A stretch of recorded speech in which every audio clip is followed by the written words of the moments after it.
Guys, this is case number 201 on the calendar in the matter of Harbitration versus Neal. Parties have been sworn in, Judge.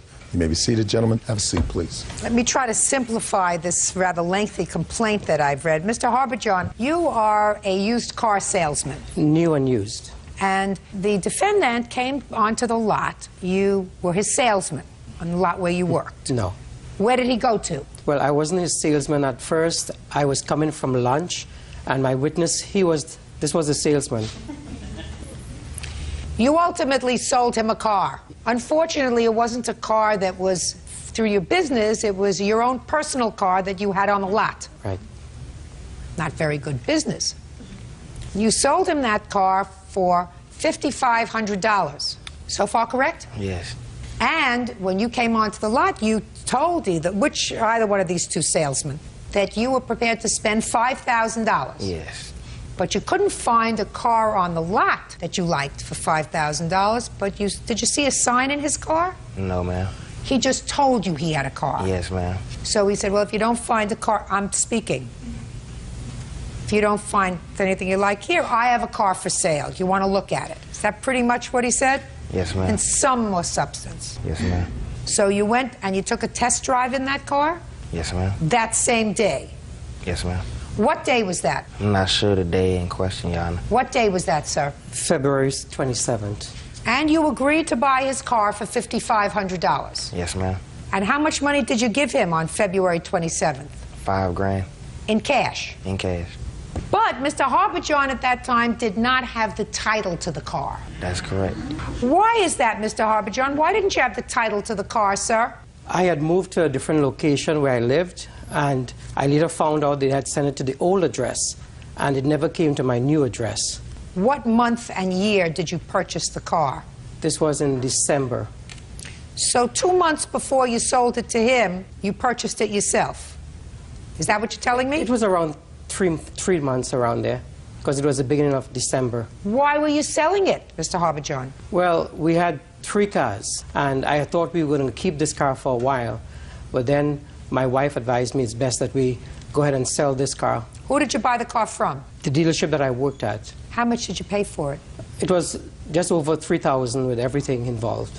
So you were almost doubling your money in 3 months. Is that right? What I was looking at... Just listen to me carefully, sir. You were almost doubling your money in 3 months. If you bought it for $3,000 with everything in, and you were selling it to him for $5,500, that's a pretty good business deal for you, right? What word didn't you understand, Mr. Harbitration? I was looking at the Blue Book value of the car. Did you understand what I just said to you? Well, yes. Yes. So the answer is you were making a pretty decent profit. If you could double your money in 3 months, yes, I would take that any day. Okay.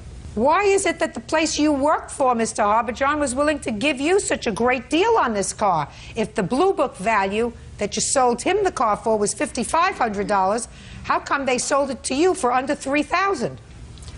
Because I worked there. And because you're a trusted employee. After I worked for... I'm speaking. Sorry. Because you're a trusted employee, right? Right. So you repaid their kindness by a couple of months later, instead of selling this gentleman a car off the lot where you work, you sold him your own private car. And you didn't have the title to the car. So you told Mr. Neal that you would get him the title when, Mr. Neal? In the next few business working days, and he said that he would sign it over to me when I gave him the remaining $500. And you accepted that? Yes. And you took the car? Yes. When did you get the title? It was about 2 weeks later, it seemed like. And we met at the DMV. He kept asking me, well, do you have the $500? Do you have the $500? And I said, I don't have the $500. You mean before you got the title? Yes. So I told him, I said, well, since I don't have the $500, and you keep calling me, hassling me about the money, go ahead and give me my $5 grand back. Since you haven't signed the title over, you can have your car back. And he said, no, I don't have the $5 grand. What'd you do with the $5,000? I had bills at home that I needed to take care of. So you spent his $5,000 without giving him, at that time, the title to the car? Yeah. Can I present this? No. I want you to answer my questions. Yeah. Sure. So when he said to you, listen, I don't have the $500 now, and I don't have the title, why don't I just give you the car back and give me my $5,000 back? You couldn't do that because you had used the $5,000 to pay bills. Is that right? Is that what you're telling me? That's part of it. That's all the part of it that I'm interested in. So, in effect, you said to him, I don't have the money to give it back, so then what happened, Mr. Neal? He then went ahead and signed the title over to me, and then we agreed that when I got the money, I would still pay him the remaining $500. And then what happened, sir? I received a phone call from him 2 or 3 days later, and he told me that, you know, he had lost his job because I had went to his job and I caused him to lose his job. Tell me about when you went to his job. You went to his job before you got the title? Yes. The reason I went to the job before I got the title was because everyone was telling me that, you know, you shouldn't buy a car without a title or something if you put that much down on it. You should at least... Did you get a bill of sale from him? No, ma'am. He didn't have one. He had a piece of paper. Can I see what he gave you when you bought the car? I don't have it with me, Your Honor. Well, what did it say, sir? He just wrote a handwritten copy, and then he put my ID on it. On my copy, he just had my picture of my ID. We both signed that. Just a second. Yeah. Okay, well, this says that you paid him $5,000 for this Lexus ES 300, balance of $500 paid when the title is given to the seller. That's you. And then it has the tag number, blank, so that's not filled in, and you signed it and he signed it. Now, you're a car salesman? Yes, ma'am. Up here. Your name? Jeremy Collins. How long have you been a car salesman, Mr. Collins? About 4 years. When you sell a car, is one of the things that you identify the car with the year the car was made? Correct. And the model number? Correct. And the make of the car? That's correct. And the VIN number of the car? Yes, ma'am. Would you ever sell a car to anyone and accept their money without giving them those identifying features of the car? No, ma'am. No. Make, model, year, VIN number. That identifies the car that you purchased. Correct. You wouldn't accept this, would you? No, ma'am. Your boss wouldn't accept that. Would your boss? No, ma'am. If you ever sold a car with this kind of information, you think you'd lose your job? Yes, ma'am. Right. Now you can sit down, Mr. Collins. You got me. Judge Judy continues in a moment. And later today, Where'd you get the money from? Financial aid or something. So you took your college money and bought presents for your boyfriend, who was a drug abuser and a thief. Is that what you're telling me? Yeah. real cases, real people. Judge Judy. Car salesman Vishnu Harbhajan claims Kip Neal owes for the unpaid balance on a Lexus and for getting him fired. This is what we know about you, Mr. Harbhajan, because what you're suing him for is the $500 that you believe is still owed for the car, and $4,500 because you say he caused you to lose your job. You deserve to lose your job. Yeah, you do. You deserve to lose your job because you sold your own car on your boss's lot. You gave him a bogus bill of sale that didn't have proper identifying materials on it so that he could come back and pursue any rights that he had. And he went to complain about that, which was his absolute right. And if your boss fired you because you sold the car off the lot that was your car, well, that's your problem. Shouldn't have done it. Now I'll hear you. I never knew this gentleman until that day when I was coming from lunch, and I was pulling to park in the parking lot when the salesman here, he stopped me and he said, this gentleman is looking for a car. And he had spent a lot of time on the lot, and he couldn't find one. Mr. Jeremy here had already shown him another... Listen to me. Yeah. I don't care. Okay. Don't tell me the whole story. I gave you the germane parts of this story, Mr. Harbhajan. You sold him your personal car. You gave him a ridiculous document here, which is the only document that you have. Is that right? No. Show me the bill of sale that you say you gave him. I just want to correct a lie that was said here. I never told him the amount of days. I said as soon as I get the title, I would give you a call. Mr. Harbhajan, if I go in to buy a car, I expect to get something that indicates to me that this car is mine. He gave you $5,000, almost twice as much as you paid for the car, and he got a car that you could come and take back from him at any time. At any time. Because this doesn't even identify the car that you gave him. Now, he owes you, Mr. Harbhajan, nothing. Nothing. You made $2,000 in 2 months on this gentleman. He overpaid for this car. You took advantage of him, and I think it's the ultimate chutzpah for you to sue him for the other $500 and for $4,500 because you did not behave as an appropriate employee. So, Mr. Harbison, your case is dismissed. Goodbye. Good luck. Parties are excused. You may step out. I went out of my way so he could have the car. I came with $5,000 cash. He had at least a written statement, what we agreed on. I just wanted the car and proof that it was mine. And he reneged on what we agreed on. And he told me, well, you know, I need the money real bad so I can send it back to Taliban. Taliban? To me, I feel like that's the reason he was trying to scam me. Did he say Taliban? Because he was trying to get as much money as he could possible. What is he talking about? I'm not from there. I feel like everybody's always trying to take advantage of the good guy. And now the next case. All parties in the matter of Bowie versus Wiley, step forward. 23-year-old student Lynn Bowie is suing her boyfriend's sister, 23-year-old receptionist Jennifer Wiley, for selling a guitar and a PlayStation belonging to her boyfriend. Miss Bowie, Miss Wiley is your boyfriend's sister. Is that right? Yes, that's correct. This is the boyfriend. Yes.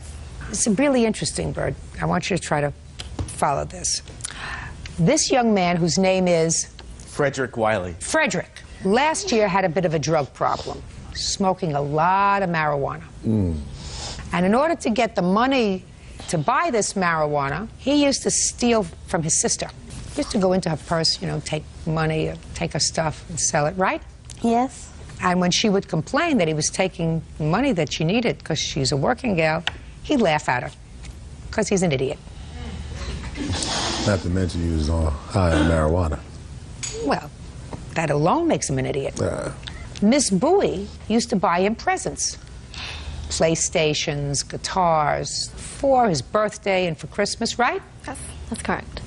And Miss Wiley said to her brother, you steal again from me, I'm going to take your stuff and I'm going to sell it and I'm going to keep the money.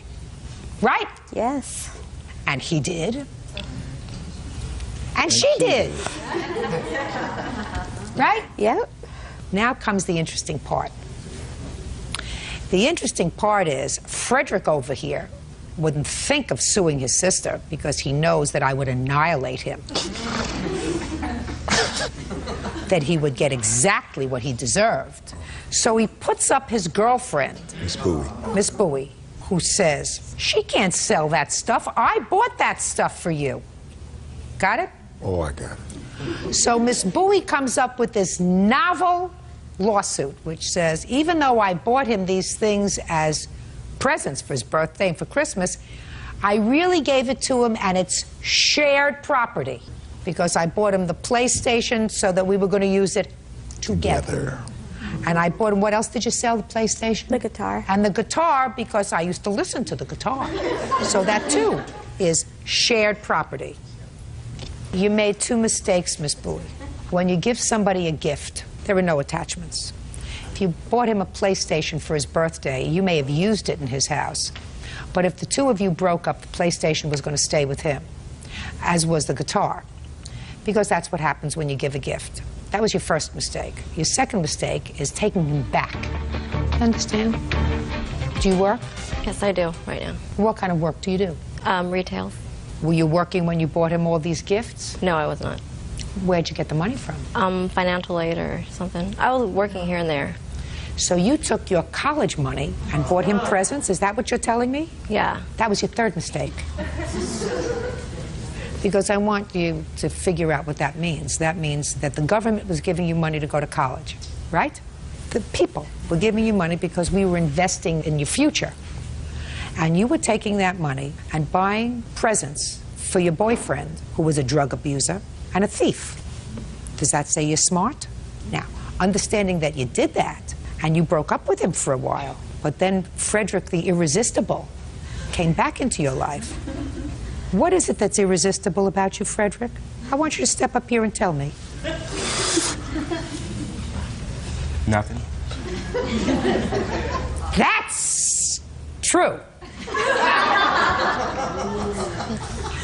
Do you work? No. Why are you looking up at the sky? Because I have to think about it. You had to think about whether or not you work? No, I don't have to think about it, ma'am. Do you work? No, I do not. How do you support yourself? Going to school and make sure that I stay happy with myself. Who do you live with? My mother. Are you the only son? The only son, yes, I will be. Am. What? I am. Yes, I am. Your mother favors you? Say no. Does his mother favor you? Yes, very much so. Do you go to school 8 hours a day? 12 units. I don't know about 12 hours. units? Yeah. I could do 12 units standing on one hand. Wow. And so could you. Because I'm sure your mother wouldn't call you the favorite unless you were a real smart guy. So what do you do with the rest of your time, Frederick? Stay at home, listen to music, Play the guitar? play the guitar. You used to when you had a guitar. Yes. Miss Bowie used her student aid to buy these things for you. Yes, she did. Well, why don't you get a job and pay her back? I'm currently right now looking for a job, so Where are you looking? all over Orange County. wherever How a are bus you could looking take for a job, Frederick? I wake up at 9:30, get dressed by 10, 11, I catch the bus and go at least 5 miles on each bus that I can go. Yeah, please. Let me help. Go ahead. Let me help with this. Go ahead. He has a question. Orange County? Orange County. What does everybody in Orange County have? A car and a job. A car, right? Yes. How do they clean that car? Most of them. Taking it to the dollar wash and washing it. What would happen if you washed it? They'll laugh at me. Oh, No, I don't know. Probably give me $5 for it. at least $5. Yes. If you multiplied that by 20 people's cars, how much would that be? More than you make now. Yes, it would be. You see where he's going?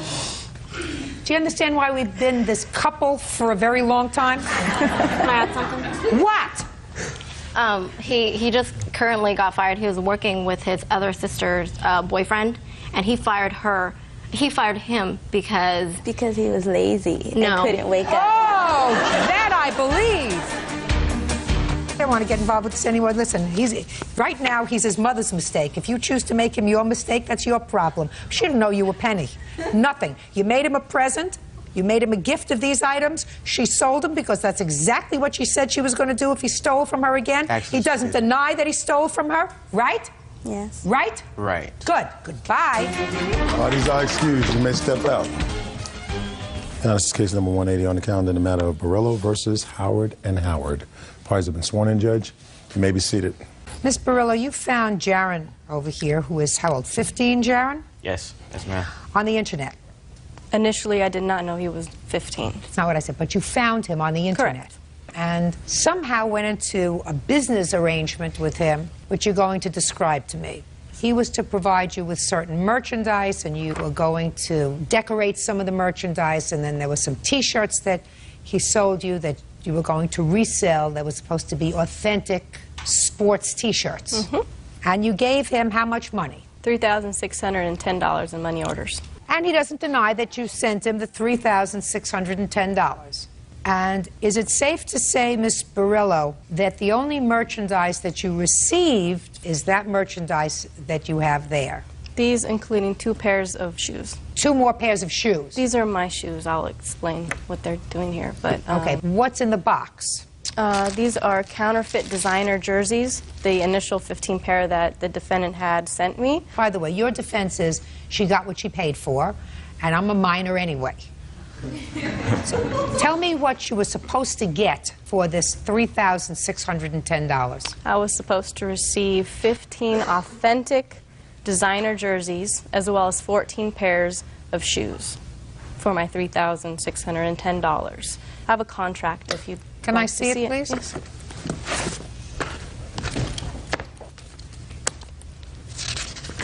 You take notice as well. Did he there's- sign that contract? Yes, as well as about 4 other people that I'm not sure who they are. You understand, Miss Barillo, that this isn't a very good contract. Of course, Your Honor. That's why they took the necessary precautions of sending the money order certified mail. What I'm telling you is this contract doesn't say much. A lot of it was verbal agreement, Your Honor. Well, let's start with this. Contract has to be specific. Now, we're not even getting to the point that young Jaron over here is 15 and can't sign a binding contract. You understand that? Yes, ma'am. When did you understand that? first time I made the contract. So the first time you induced somebody to sign a contract with you, you knew that they could not enforce it against you. You knew that. Yes, ma'am. That makes you a scam artist. That makes you into a thief. That means you're taking somebody's money knowing that they can't come against you because you're 15. That's pretty slick. Where'd you learn that? From your father? No. I'm serious. No. Where did you learn it? You didn't learn it Nobody. from your father. I'm sure your father, who's laughing, probably tried to teach you the right thing. Yes, ma'am. Well, so if you didn't learn it from your father, which one of your thug friends did you learn it from? I don't have any thug friends, Your Honor. Yes, you do. Thugs are thieves. That's what you did. You entered into a contract with this lady who sent you $3,600 knowing that if something went wrong, she could not come against you because you were a minor. You've just admitted that to me. That makes you a thief. Is that what your father raised? No, ma'am. You think that what your son did was wrong? I think what he did with the contract part was wrong.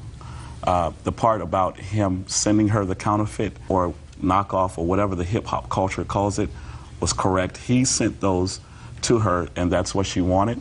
I believe just that she knew that these were Well, let me knockoffs. ask you a question. This question, Mr. Howard.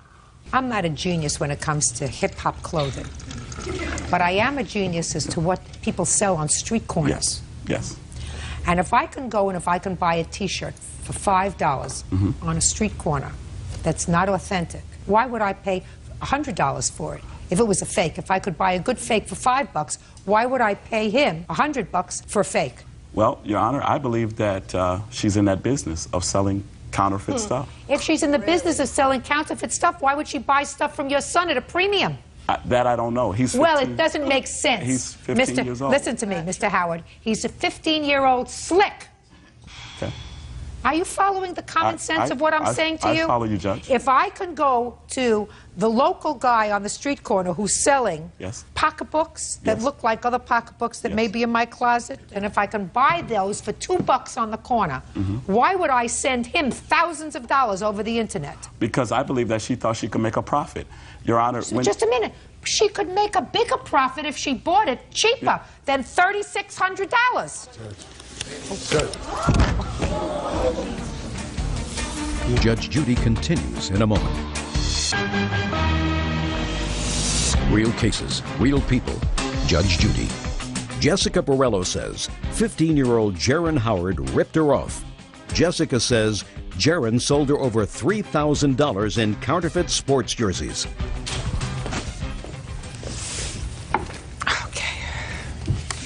How do you feel? I'm fine, thank you. You're all right? Yes. You didn't have lunch today? Breakfast. Breakfast. Not enough. Did you get something? Yes, thank you. Okay. All right, we were on you, Jaron. Yes, ma'am. She was supposed to get a lot more merchandise than she got, Jaron. What happened to it? Well, after she got this merchandise, I told her I had $900 left, and I told her that $900 left out of the $3,600? Yes. No, you mean that stuff? Just a second. Shh. That stuff that she has there, these counterfeit T-shirts and 2 pairs of shoes, cost $2,700? Yes. How much profit did you make, Jaron? I only made $50 per jersey. You made $50 per jersey. Yeah, I get the jerseys for $100, and I sold it to her for $150. A piece? Yes, ma'am. All right. Meanwhile, she didn't get everything that you guaranteed that she was going to get. Is that right? Yes, ma'am. So what you want her to do is you want her to accept partial merchandise, and you'd be prepared to give her back some money. No, the rest of the money was going towards shoes, and the shoes that she wanted, they were $79 a piece. And there was no more shoes in the city, so I couldn't get them, so I was going to send her money back. So did you send her money back? No, I told her I was going to send her money back. She told me she had an emergency and to don't send the money back, and I never heard from her then. Why would I have you not send my money back? All right. Miss Barillo, were you under the impression that these were regulation authentic T-shirts? Correct. Yes, Your Honor. What happened when you went to try to sell them? I initially got the jerseys. They looked great. I thought I've never seen an authentic jersey before. So they look great. I went to my local malls. I met a sales representative. I showed him the jerseys. He took 2 samples. He turned out to be a sales representative for this jersey company who was working alongside a private investigator. He was trying to get me to go to jail because he thought I was running the scamming business of selling fraudulent jerseys. He found out that I did not even know Jaron. I had nothing to do with knowing that these were counterfeit jerseys. Can I see one? Yes. You can, if you'd like to see the difference, the company has actually lent us borrow a real jersey, and this is a fraudulent jersey. You can see the difference. Real. And now that I just... Could I see this, what she's talking about, the stitching on the side? Or, I don't know. You know, sewing was never one of my strong suits. That along with cooking and anything else domestic. Okay. Well, the color scheme is different. Oh, look at that. And I didn't realize that. And the tag, Your Honor, it's very poorly. Whatever. Somebody looks at it fast, like me, who doesn't know one group from the next. They look pretty close to me. Okay, so they're fakes, right? Yes. Jaron, they're fakes, right? Yes, ma'am. And you know you can't sell fakes, right? Yes. You knew that before.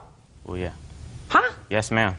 You knew that if you got caught selling fakes, so that they would close you down if they could find you on the internet, didn't you? Yes. And did you figure that they couldn't hurt you because you were 15? No.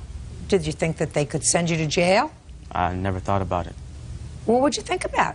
Did you think about the fact you were doing the wrong thing? No, I never thought I was doing the wrong thing. Well, you knew they were fakes. You knew you're not allowed to sell fakes. You just told me that. I know. Well, then you knew you were doing the wrong thing.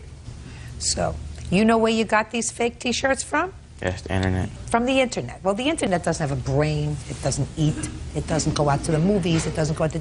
You got it from somebody through the internet. Yes, ma'am. And who was that? It was a website. They said they had a place in New York because the address is in New York. Did you ever go there? No, I've never been there. Did you ever call there? No, I never called. And when was the last time you purchased from them, Jaron? The time I brought these jerseys, about a year ago. Why'd you stop? The jerseys were out of style. I couldn't sell them. I couldn't wear them. And you miraculously stopped a year ago? Was she your only customer? I was selling jerseys to my friends and stuff. And your friends were buying them from you? Yes, ma'am. Because they like the fakes, right? I guess, yes. Yes, ma'am. See that box of junk over there? Yeah. It goes back to Jaron. Okay. Those are your shoes? These are my Now you shoes. want to tell me the story about the shoes? This is just initially how he contacted me. I do shoes like this, and I had a pair on eBay. And he wanted me to initially do some shoes for him. He said he did the same thing by painting shoes and selling them. Is that what you did? Yes, I did them for myself mostly. He said he sold them to rap stars. No. So that's how you got started. The business. Initially, All right, those No, are I didn't say I sold them to rap stars. Yes, you okay? did, Jaron. Where are the two pairs? I'm not so sure you're completely innocent in this whole thing. Judge Judy continues in a moment. And later today, If you took the keys and you put them in your pocketbook and you put your pocketbook under your pillow where you slept, nobody would have gotten their hands on the car keys. You put your keys under your pillow when you sleep. real cases, real people. Judge Judy. Jessica Borello says 15-year-old Jaron Howard ripped her off. Jessica says Jaron sold her over $3,000 in counterfeit sports jerseys. Okay. Mr. Howard, you are responsible, sir. Yes, I am. You are responsible because he's your son. You knew what he was doing. All you had to do was ask the questions that I'm asking, and you would have recognized, if you didn't at Yes, the Your time, Honor. that your son was doing the wrong thing. Right. So you and your son are getting back all that junk over there, and she's going to see to it that you get the 2 pair of shoes as well that you have. Clear? Clear. Good. What? There were 4 pair of shoes. Show me that you delivered 4 pair of shoes. There were 4 I pair will of buy you shoes. 2 extra No, pairs. just a Jaron. second. Did he give you 4 pairs or 2 pairs? 2 pairs, Your Honor. Your Honor, I was with Jaron when we bought the 4 pair of shoes. Okay. Me and my wife was with him. Okay. I How did much did not. you spend for each of the 4 pair of shoes? You can deduct that. They were 84 84. something with tax. Okay. $3,511. Bird, he gets all the junk and she gets her money back. Thank you very Will much. do. That's all. Price Gotta do the right executed. thing, young man. You may step out. And now the next case. All parties in the matter of Richards versus Highsmith. Step forward. Caretaker Algerine Richards is suing her niece's friend, 27-year-old cashier Jamelia Highsmith, for damages to a rental car. Jamelia says a friend took her keys without permission and wrecked it. Miss Richards, Miss Highsmith is a family friend, Yes, and she is a close friend, according to your complaint, of your niece. yes. The defendant and your niece were planning to go on a trip.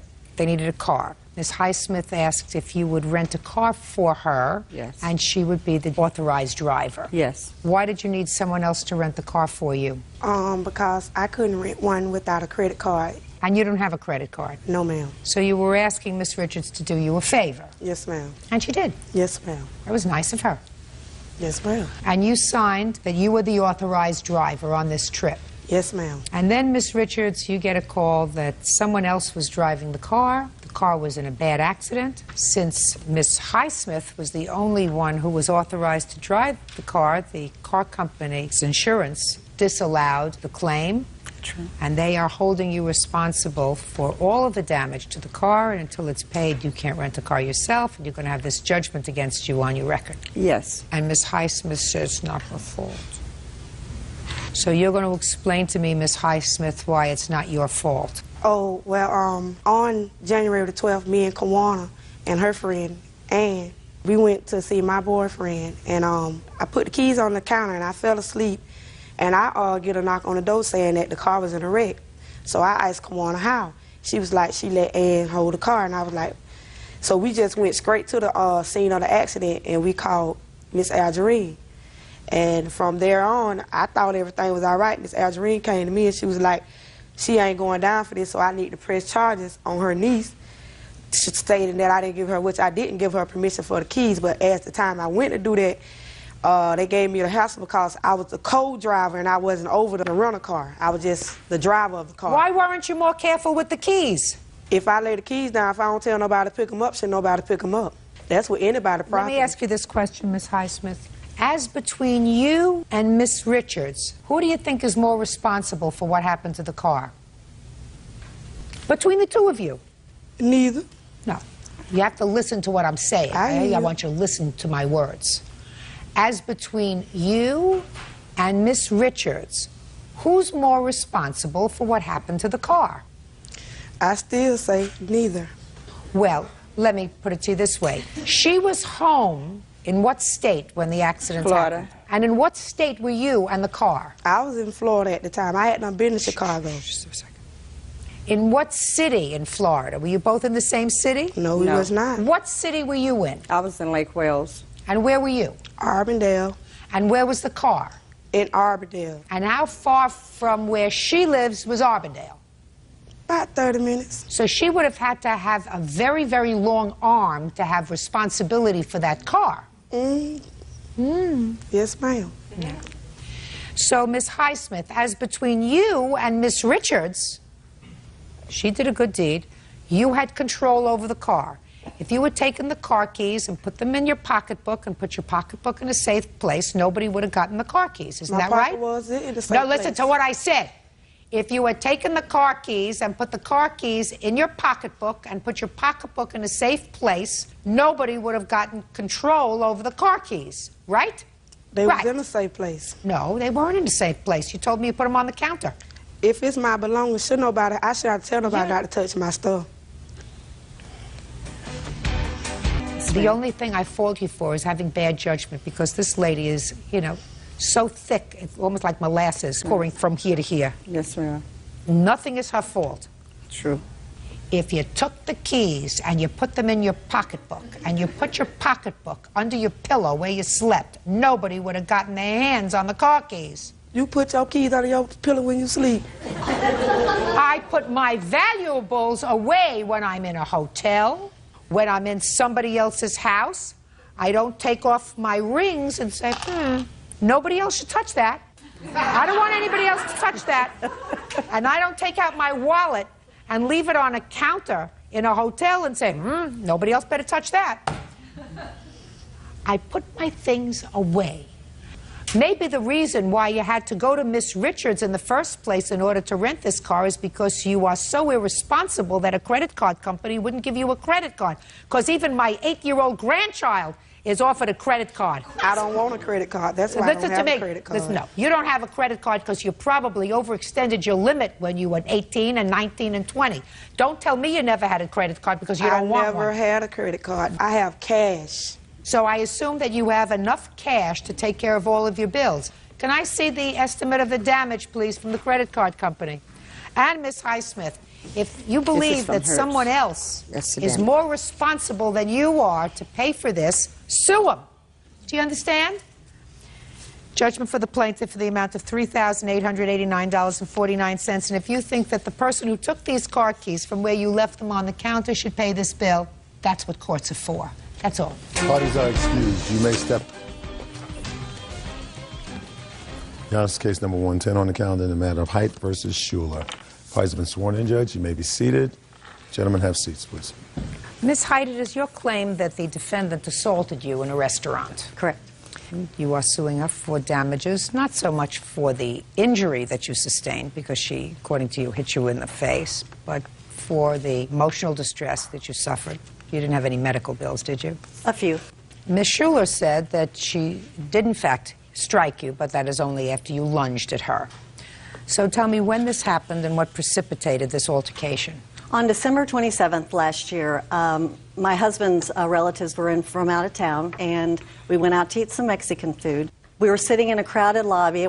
I had a party of 12, 7 children and 5 adults.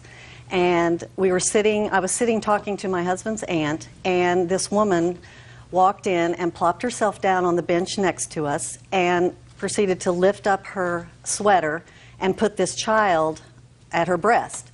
And I sat there for a minute and trying to talk to my husband's aunt, and I eventually said, you know, I really don't think this is the proper place to be doing that in a crowded restaurant lobby. And she said, mind your own business, and I'll do whatever I want, and if you don't like it, don't look.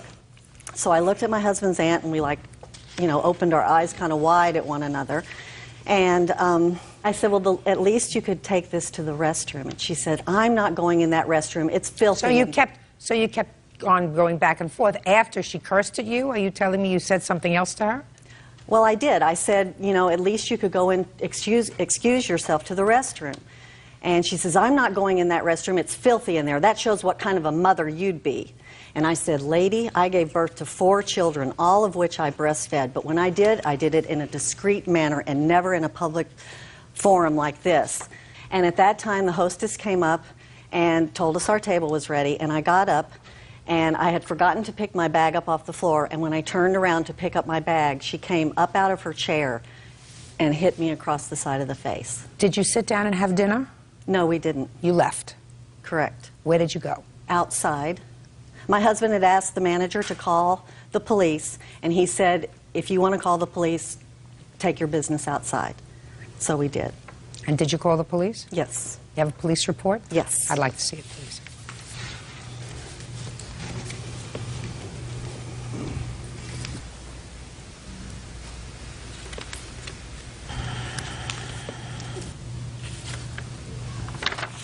What kind of medical attention did you require? The next morning on Sunday, I went and saw my primary physician, and he checked out my face, and the next day I went and had an x-ray of my jaw. It was okay? It's okay. I was in a lot of pain for about 2 weeks, and my jaw, after she hit me, my jaw, it didn't sit right on my face, and I'm telling my husband, this woman just hit me, and I was holding this side of my face because it hurt more over here for some reason. My doctor told me it was a whiplash effect. And she looked up at me from her bench and said, what the hell are you holding that side of your face for? I hit you on the other side. All right, Ms. Schuler, let me hear your version of the events. Okay. How old is your baby? My baby at the time had just turned a year old. She was probably approaching 14 months. And I had my 3-year-old son as well. Okay. Tell me what happened at the Mexican restaurant on the 27th. It's ironic. We had a choice of like 6 places. We chose this place. We went in, and the lobby was just packed. I went up to the hostess, and I said, how long of a wait do you think it is? And she said, 5 minutes. I said, oh, that's great, because my kids aren't going to be able to wait very long. And I turned around to tell my husband, and as she said, which is the husband? My husband is. And as she told me that, the plaintiff's husband was sitting where I eventually sat, and he said, you've sat 40 people since we've been here. And I thought he was yelling at me, so I just kind of noticed that he said that and, you know, just made a mental note, told my husband, it's only going to be 5 minutes, we can do this. And the plaintiff's husband had stood up and demanded to see the manager because he felt they were waiting too long. And he left his seat. So I sat down in his seat. And I started to breastfeed Aubrey because she started to kind of squawk, and we don't like our kids to cause disturbance in public, so started to nurse her very carefully. However, when I started... Tell me what you mean very carefully. I always am very careful not to be real obvious. I had on a thick, heavy cotton beige sweater, and I get my bra down so that it's ready, and then I get her right up to me, and then I make sure the sweater was kind of nuzzled around her face. And I'll tell you how discreet it was in a second. But when I began breastfeeding her, they were talking to the manager. And he told them, he said, yes, we had to clean the tables. And the plaintiff says to him, and I'm sitting here, I don't have anything to do, so I'm obviously listening. And she says, well, what did you have to do? Take them out back and refinish them? And I just thought, oh, these people are really mad, because that was the second comment I heard. So the man sitting next to me, eventually I found out was in her party. But my daughter was kind of flicking her leg like this, and it kind of got his attention. So he leaned way over into my space and said, hi, honey, what's your name? And she kind of waved at him, but never came off the breast. I had my sweater around. He went back to his seat. I didn't want to embarrass him and say, excuse me, sir, but I'm breastfeeding, you know. I didn't want to I just wanted it just to go. Then she says, well, sure, just whip it out in front of the whole lobby. And she didn't see me whip anything out because I had been breastfeeding for some time. And the poor man says, oh, I'm sorry, I didn't even know she was nursing. Judge Judy continues in a moment. When she raised her sweater, she exposed her breast. She got so close, she was this close, and I slapped her while I was sitting and breastfeeding my daughter. I didn't know what. I was afraid. Sticks and stones, but you can't use But I didn't even force. have sticks and stones. Real cases, real people. Judge Judy. Patricia Height says Sylvia Schuler hit her in the face. Sylvia says Patricia was harassing her because she was breastfeeding her baby in a restaurant. Go ahead. So she says another few comments like you should go to the bathroom. And I finally said, excuse me, ma'am, but you are extremely rude. Because I'd seen her being rude to everyone, and now she was being rude to me. And I did have a dialogue with her. I'm sorry, I don't use words like, okay, or I don't talk like that. That's not in my vocabulary. I'm not saying I've never cursed, but I don't curse to people I don't know, most definitely. And she said I should go to the bathroom, and I said, where would you like me to sit in the bathroom? On the toilet? I can't nurse my child on the toilet. And I said, there's really nowhere to nurse. I said, I guess you don't believe in nursing. And she said, I nursed 5 children, but I was much more discreet. And I asked her, I said, well, what can you see? And she just rolled her eyes. She couldn't see anything. So my husband says to her husband, you know, I'm sorry if my wife's breastfeeding is offending you, but she does have the right to feed my daughter wherever she would like. I'm not sure of all their dialogue because they were over there. She kept at me. And so my husband turned and said to her, he said, excuse me, ma'am, but if it offends you, look away. And that's when her husband reeled around and said, you don't talk to my wife that way, and I'm going to kick your effing ASS. And then that went on, and I'm just kind of watching going, oh no. And I'm getting very worried what's going to happen. It was getting out of hand. It was. And so the manager... Who's the manager? This is the manager of the restaurant. Come up here. Tell me your name. Peter Holder. Did you observe this incident? Parts of it. Did you observe when Miss Schuler hit Mrs. Height? No. If you didn't observe this assault, why are you here? To help shed some light on the disposition and the nature of the plaintiffs and how aggressive they were. I'd like to hear that. Go ahead. Rarely do you have I encountered somebody as hostile and aggressive as this. Who? The plaintiffs. They when they came in, we told them it would be about 20 minutes, and for a table, it takes you have to put a certain number of tables together for 12 people. Did they have a reservation? No. Okay. So you told them it would be about 20 minutes. Yes. And 10 minutes later, the hostess came and got me. I was back in the kitchen and said, this man would like to see the manager. He's very upset. So I went out and, how can I help you? And he says, you're seating all these people ahead of us. We've been here way past 20 minutes.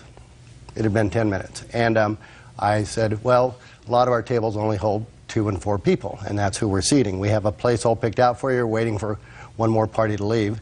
And that's when Patricia, I believe her name is, said... Mrs. Height. Mrs. Height said, what do you have to do, take them out and revarnish them? And I went, whoa.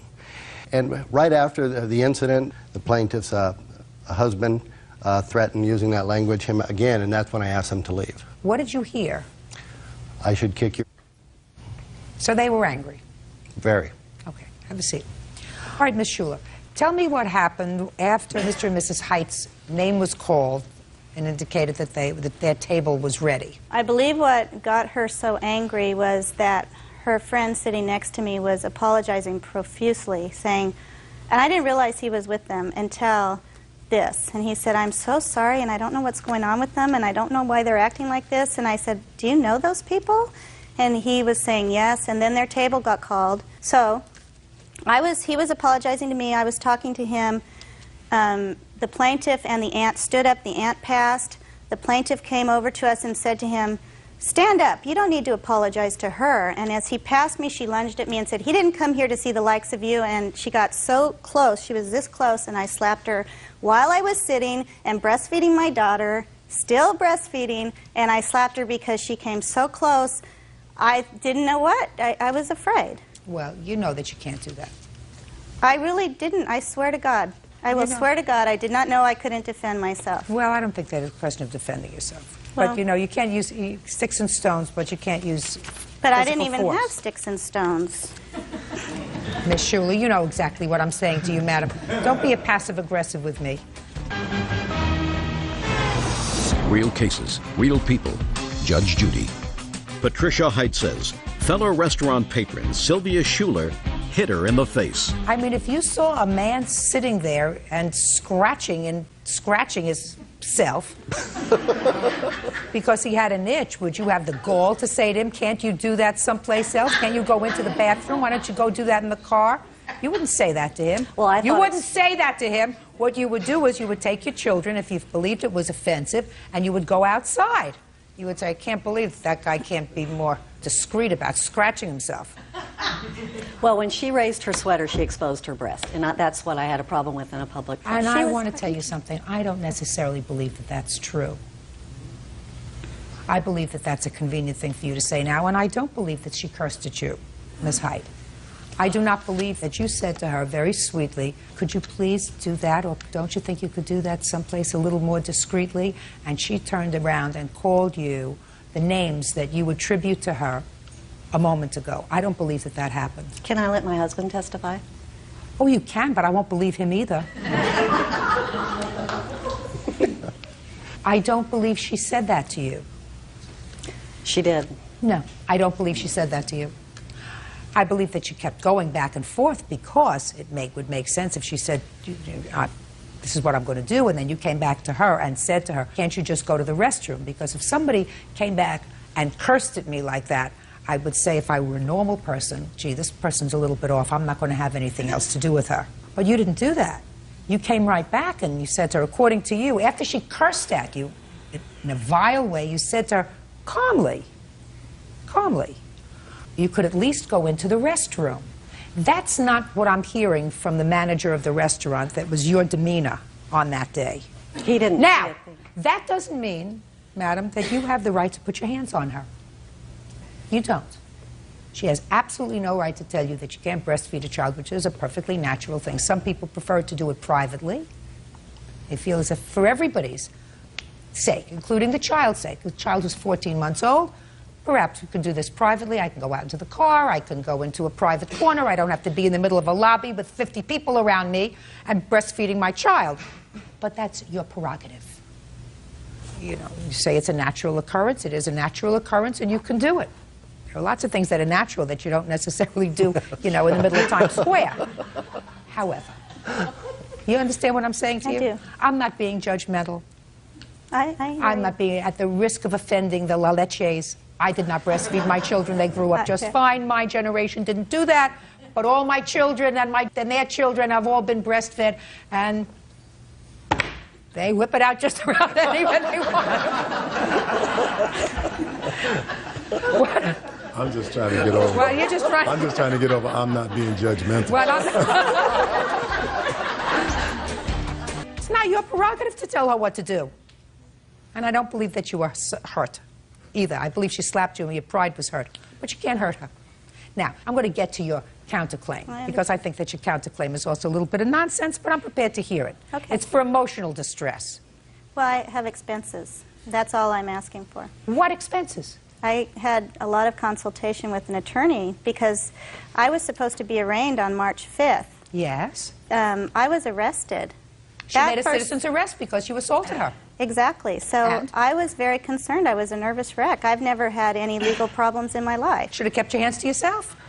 May I ask you a question? Because I'm very interested in the answer to this question. Sure. How close can someone get to you aggressively? How close can an aggressor get before you have the right to protect yourself? Where was your husband when all this was going on? Watching my 3-year-old, who is very active. Is what you're telling me that you were fighting back and forth with this lady and things had gotten so aggressive that she was cursing you, she was screaming at you, your husband got involved, you got involved with your husband, and yet your husband left you to go watch your 3-year-old? Is that what you're telling me? Yeah. Yeah. You put your hands on her. She has the right to make a citizen's arrest. So if that's the expense that you want because you consulted with an attorney, I'm going to deny that application. Okay. And I think that she had no right to put her hands on you, and you have to be compensated for that. But you have to be compensated commensurate with the damage. If you had it to do all over again, would you have moved your seat? Well, she had only sat down like 5 minutes before. And Would you have moved your seat instead of starting in with her? No, I probably wouldn't have. Well, then you got a problem. You're not supposed to look for confrontation. You're not supposed to do that. You're supposed to try to avoid confrontation if you can. You know, life is short. You're out having a good time, you're out having dinner, you're waiting for a table. There are 12 of you, according to you, 7 children and 4 adults. You're out to have a good time. Why would you want to start anything that's going to put a damper on that good time? I didn't think that it would. I didn't think that just kindly asking someone to take that into another part of the restaurant or outside would have caused so much her to become so angry. Well, just a second. But she responded to you, and she said it's none of your business. Right? Let's say I agree. Let's say that that's what she said to you. It's none of your business. Let's say she used all the expletives. Then why did you continue the conversation with her? Well, I was sitting with my husband's 70-year-old aunt and uncle. Your 70-year-old aunt and uncle didn't complain. You did. All right, I think you're entitled to be compensated. Judgment for the plaintiff in the amount of $10. That's all. Counterclaims dismissed. Parties are excused. You may step out.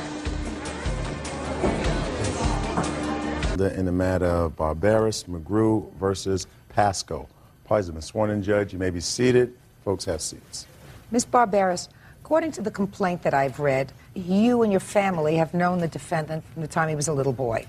And he grew up, he was in need of a job, and you gave him a job as a security person in your business. So far correct? Yes, ma'am. While he was acting in his capacity as a security guard, it is your claim that he stole a very valuable collection of Pokemon cards that you had kept in a safe or some sort of safe place in your place of business, and it is your belief that the defendant stole them.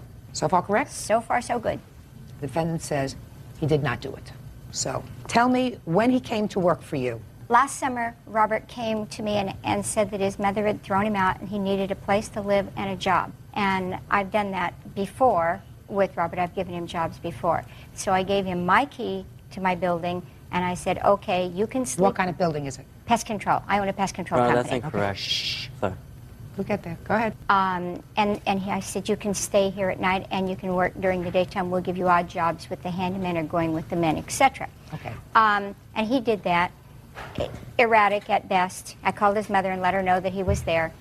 And he became irresponsible. We took the key back. When did you take it back? 2 to 3 weeks after he first came. Go ahead. Several of Robert's friends, I don't remember now if it was 4 or 5 of them, came in one day and they said that we're returning your property. Robert stole your cell phone, a gold watch, and Pokemon collections. He sold the cell phone to us, and he's selling the Pokemon cards in Creekside, which is an apartment building in the back neighborhood. All right, now you can't tell me what these people said to you, but you can tell me what they did. They came into your place of business with property. Yes, ma'am. Now, when had that property been stolen? Probably the day before or 2 days before. Where the were same day we took the key back. Where was the Pokemon collection kept? In glass cabinets and in the office. When did you notice it missing? Immediately? No, I didn't notice them missing until they came in and told us that he was returning the cell phone and that he had Pokemon collections, the books. Okay. Did you go over to Creekside? Mr. McGrew did. What happened when you got there, Mr. McGrew? Tried to confront Robert. He ran. Where did you confront him? In Creekside Apartments. Was he in an apartment or was he outside? No, he was outside. Did he have anything with him? No. Nothing? Nothing. What did you say to him when you approached him? I asked him for my Pokemon cards. They were your cards? Her and I had purchased them together for the 2 kids here and 2 godchildren. So you went over to Creekside to try to confront Robert, who saw you. You say he ran. Yes. But he had nothing with him. No. Did you ever get back any of the property? Some of the Pokemon cards got back through school, through his little brother. He was passing them out. Whose little brother? Robert's. He was passing them out. Robert had given him the cards. You don't know that? You didn't see that. Is that right? That's right. Okay. Did you see that? I have them. You have the cards that were given back to you that were in the possession of his younger brother. Yes. How old is your younger brother? 8 years old. Your younger brother didn't have a key to the premises, did he? No, Your Honor. Your Honor, they were cards. I'm not speaking to you. My mom can verify that, Your Honor. They had given my little brother some cards. My mom can verify that. Did you ever confront Robert about taking the cards? Yes, I did. When? When I caught him at Creekside Apartments. He admitted... That same day? Yes. And he admitted to me at that time that he took them and that there was no way I could prove it. What did he say? He said, I took your Pokemon cards and there's no way you can ever prove it. What did you say to him? I can't say that here. Yes, you can. I told him he's a lion. You said that he ran from you. He ran from me. Tell me about how you approached him. I pulled up to the street. I told him to get in my truck. He got in my truck. I started to drive. He got out and ran away. Just a minute. So he didn't run away initially? Oh, no, because I grabbed him by his arm. We're not following each other. I'm going to get this story my way. You drove up in your truck to Creekside. Yes. Did you get out of your truck? Yes. What did you do when you got out of your He truck? walked up and acted like nothing was wrong. So he Still didn't. a friend. Shh. So he didn't run away initially. Not until I put him in the truck. What did you say to him when you got out of your truck? I confronted him about the Pokemon What did you collection. say to him? I asked him, where's my Pokemon collection? And what did he say? He said he didn't have it. And what did you say to him? I told him to get in the truck. We're going to go And- back to the shop. And what did he say to you? He got in the truck. Then I started to take off, and he jumped out and ran. And that was what happened on that day. Is that right? No, I went back to the shop. A friend of mine came back with me to Creekside, found Robert, trapped him upstairs on some steps. He was hiding up behind this big guy, a friend of mine. And we had the police called. Yes. Police came, did nothing, took him in on some warrant that he had. Just a second. When you had him trapped in the stairwell, was there any conversation that you had? Yeah, he told me that he did it and there was no way I could ever prove it. Is that when the conversation took place with regard to the Pokemon cards? Yes, Did you tell that to the police? Yes. When the police came? yes. Did they write it down? They took a report. Do you have the report? No, I do not. Why not? Because it was never filed. They don't file reports in Simi Valley. Of course they do. You don't have the police report? There was never a police report made, Your Honor. There was a police report, There was a Your police Honor. report made, the officer's name. Why didn't you get a copy of the police report? They never filed a police report. They have a number 0018796 of That's some a report. That's a report. Listen! Yes. Police respond, they have to file a report whenever they respond to a location. Do you understand that? Not in Simi Valley. Simi Valley is still part of this world. Not It's really. still part of the United States. Not really. There's no crime. We don't have crime in Simi. Everything's civil. Your Honor, if I may say, Sure. he did I'm actually... not ready for you yet. I'm not ready for you yet. I'm I not so am. sure you didn't do this. Yes, Your Honor. Do you understand what I'm saying to you? Yes, I do, Your Honor. You understand clearly what I'm saying to you. I understand. I have very, very good intuition. Very good intuition. I understand. Good. Real cases, real people. Judge Judy. Portia Barberis and Dennis McGrew say former friend 19-year-old Robert Pascoe stole their collection of valuable Pokemon cards. Robert says they've got the wrong guy. Now, how many times have you been arrested? Few. How many? 3 or 4. For what? Drugs. Drugs. Under the influence. Using or selling? Using. Ever been arrested for possession? No. Of course, you had to have them in your possession in order to use them. Right. Right? Yeah. What kind of drugs were in your possession when you were arrested? I was under the influence of a controlled substance. What? Methamphetamine. Where did you get them? Friends. Wherever I... That costs money. I never... Listen to me. That costs money. Sure. How old were you when you were arrested for the first time? 16. How old were you when you started to work for them? 17. Between 17 and 18. How old were you when the Pokemon cards were stolen? 18. Immediately prior to the Pokemon cards being stolen, when was your last arrest? When I was 18. Was it before or after the confrontation with the plaintiffs? Before. Before. Yes. How much before? Maybe about 4 or 5 months before. And what happened with that case? I was put on probation, went to jail for 3 days. And prior to that, were you also placed on probation? To another charge? No. One of the 3 or 4 other cases of arrest. I was placed on probation once, and that was for the drug. That was it. What happened to the other arrests? They were just put all together into one. I got charged with diversion. I got put on diversion. You got a forfeit. I got put on diversion. I violated it. They reinstated it when I messed up and got the other ticket. Since July of 2000, have you been arrested? Yes, I have. Huh? Yes, I have. Yes. For what? Failure to appear. Failure to appear for what? Court date. Don't play It was with me. diversion. I violated my diversion again. I did not finish my How did you classes. violate your diversion? Did not finish my classes. What about drug screenings? Never had one dirty test, Your Honor. So why were you violated? For not going to my diversion classes. They're drug Why meetings. didn't you go to your diversion classes? No real excuse. I just didn't have the money at the time to get out there. It was in a different valley. Well, what are you doing now? Right now, I'm working. For whom? My mom's friend is a construction worker doing concrete. How long have you been working for them? Just for about a week and a half. And before that, what were you doing? I've had many jobs. I mean... You can't hold I on worked to at a a job fast if food you're place. doing meth. You know that. That was before that, Your Honor. I've been clean for quite a few months now. How many is quite a few months? 4.5 months. Were these people nice to you? In the beginning, yes, Your Honor. They were. They opened their arms and they did let me stay in there and they did offer me a job. And that was at a time when things weren't going so well at home. You were using drugs off and on. You were arrested a lot. Correct. Did you need money back in the summer of last year? No. I just needed food in my stomach and a place to sleep. Well, you were using some drugs last Not at the time when I was homeless. When I got kicked out, I just stopped using drugs. I couldn't afford it, Your Honor. Well, I was worried you could about... afford it if you sold Pokemon cards. Never stole those Pokemon cards, Your Honor. You liar. For one, Your Honor, I was Don't speak. never given a key to stay there. They would never give me that key, Your Honor. Robert. They never gave me a key there. Just a Robert. second. No, you guys never gave me a Shame key. on you. Just a You second. have my key. Just a second. Did you Shame on physically? you. Did you physically give him the key? Yes, I did. Tell me when. When he first came there and said he didn't have any place to stay, I called his mother. She said, okay, I know where he's at.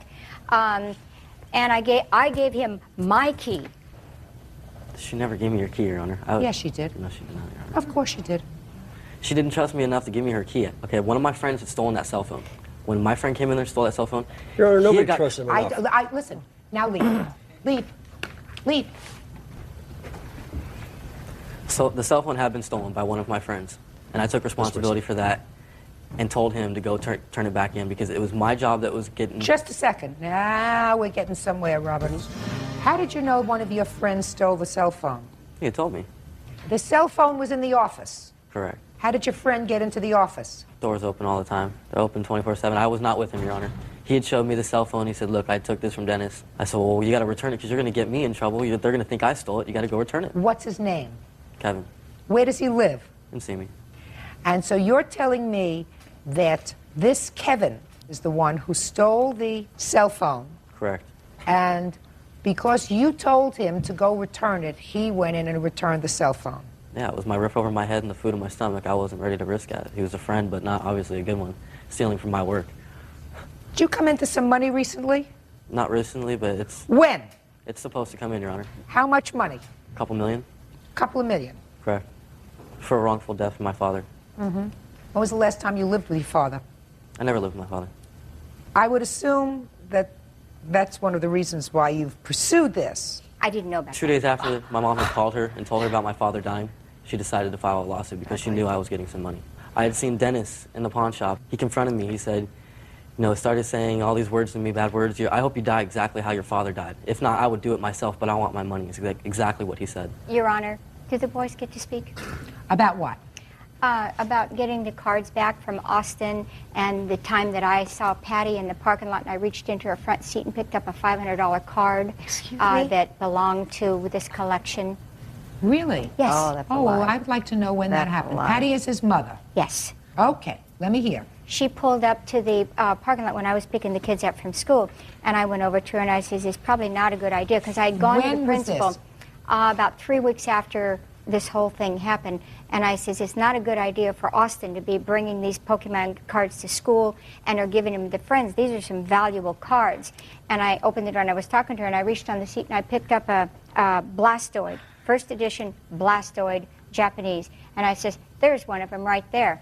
And she said, well, take it if it belongs to you. I said, it's about a $500 card. And I says, no, you keep it, because when the police get around to getting there, you'll still have it and you'll present it to him. She says, well, I still have all the rest of them on the shelf at home. And then she called me and said that she found them in a dumpster. That they had found all of these Pokemons, all these valuable Pokemons. I mean, we're talking $5,000 right there in what we retrieved in the dumpster. So I immediately went to the dumpster. There was a lot of trash there, but there was not one card, not one piece of plastic, not one shred of all of these thousands of dollars worth of Pokemon that my collection. Listen to me. Okay. I believe you. Okay. Thank you. How does that tie into him? She has him in her car. She says they found him in a dumpster. Oh, Do I believe her? That was weeks later. Do I believe her? I know you don't believe her. I didn't believe it either. No. You haven't heard the truth yet. I don't have a car, first off. I have a truck. She couldn't even see into my truck to see on my seat. She's not tall enough. Open the door. Oh, you opened my door now. Okay. Hey! We have the cards with his name on them. With whose name on them? His name. This is his collection. The cards that were stolen are in his possession now with the values on them and his name on them. Yes. He has those. Where did you you got get them from Robert's little brother? I understand that.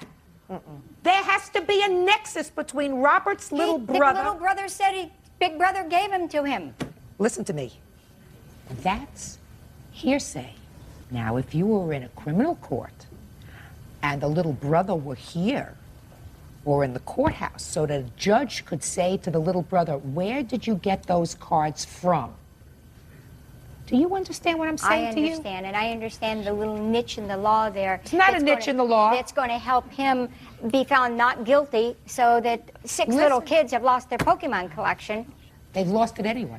That's true. They've lost it anyway. But at least they have got justice if you decide that he did this. I'm telling you, I've told you that he did it. I agree. I believe he did it. But it doesn't mean that justice is going to be served here. You're absolutely right. Robert, I want to tell you something. There's a piece of me, sir, that says that you are either personally involved or know how it came about that this valuable card collection was stolen.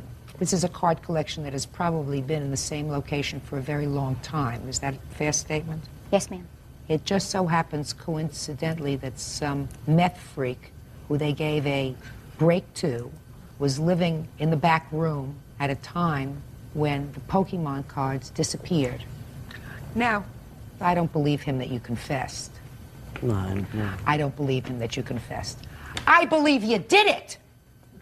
I would love to be able to make a legal finding that you did it, but I don't believe you confessed. I just want you to understand me. I believe you did it, but I don't believe you confessed to him. He's a hothead. He thought that that would make a very good part of the case because he was told by the police in Simi Valley, that's still part of this universe I'm speaking, that without a confession, you'd have no case. So I believe that he made that up. But I think you did it. I can't make a judgment, but I think you did it. Only you know whether you did it or not. I know. Oh, I know. I know I didn't. Oh, I know you did. I feel it, but that's not what courts are about. Now, the fact that the mother makes up some cock and bull story that they came from a dumpster, right? Good one, huh? It's a good one. It's a good one. You haven't heard from me. You haven't heard from me what the story is. You've heard from her. All I want to know is, well, you want to tell me that your son told you that his older brother gave him the cards? My son can tell you because my son was with me, calling me at school. I don't want to They'll call tell him. you. I listen to They'll me. tell you. I don't He was wanna... with me when we found him. She had given him cards. And I don't know that they were her cards. They were in baggies, a bunch of them. I don't know that they were hers. I called her immediately when I found them. Stole the cards. Isn't a Whatever. question in my mind. He knows it, I know it, and he knows that I know it, but she can't prove it. So, live with it. Why didn't she Case come to is my house dismissed. and get them? Parties are great. Parties have been sworn in, Judge. You may be seated. You're Georgiana, Yes. and this is your mother? Yes. I'd like your mother to sit down, please. You're Miss Smith? Yes, I am. And this is your son? Yes. Why don't you have a seat, because I'll bring you up later if we need your testimony. How old are you? 14. It is your complaint through your mother that you suffered a serious back injury in school as a result of an incident involving the defendant. Yes. When did this happen? September 11th. And you were in school? Yes. Were you inside the school? Yes. Tell me what happened. My mom dropped me off.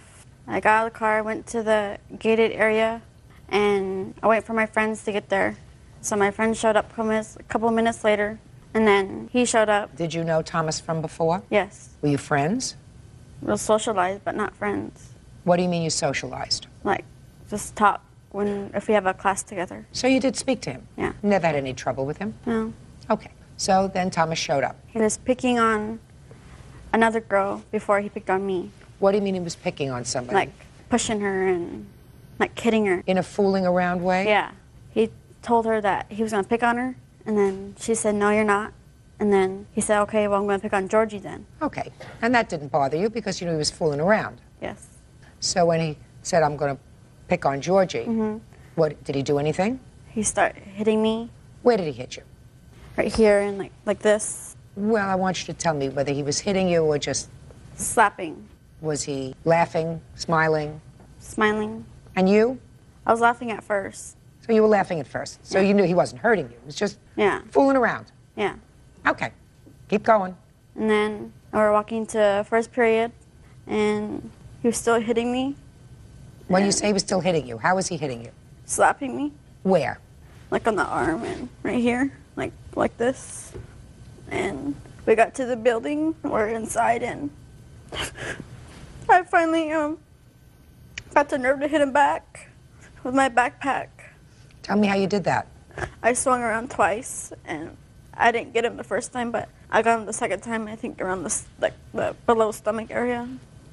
I guess that made him mad, I don't know. And then I turned around to just get away from him, and I thought he would quit. And so I turned around to go get a drink of water. Let's stop there for a moment. Up until that time, it was really just messing around, wasn't it? Yes. Up until that time, he was really messing around with you. Wasn't hurting you. You were fooling around because you certainly were with enough people so that you could have said to them, somebody help me, he's hurting me. He wasn't hurting you, right? No. And you didn't intend to hurt him when you swung at him with the backpack. You were messing around. Yes. When you swung the first time and missed, did you say anything to him or did he say anything to you? No. Were you smiling when you swung around and hit him? Yes. Were you smiling when you swung around and hit him again? Yes. Keep going. So then you went over to get a drink of water. And I turned facing this way, and he was like to this chair, and then he put his foot against the wall, and he kneeled down. And then next thing I know, took off. And I thought he was just joking, he was going to stop. And I landed on my behind, and all I remember is crying. Just a second. Wait a second. So he pushed you? Yes. And you fell and landed on your behind? Yes. And you hurt your back? Yes. And that's what this case is all about, the injuries that you sustained as a result of falling on your backside. Is that right? Yes. Okay. You want to say anything? Well, I didn't intentionally mean to push her, but I did not come down in the football position. Just when she swung her backpack, I dodged it and gave her a little touch, and she fell. Well, you pushed her. Yeah. But everything else that we've talked about so far this morning, Thomas, is about accurate. You were messing around? Yeah, for like a minute, but then I left. You were messing around with her? Yeah.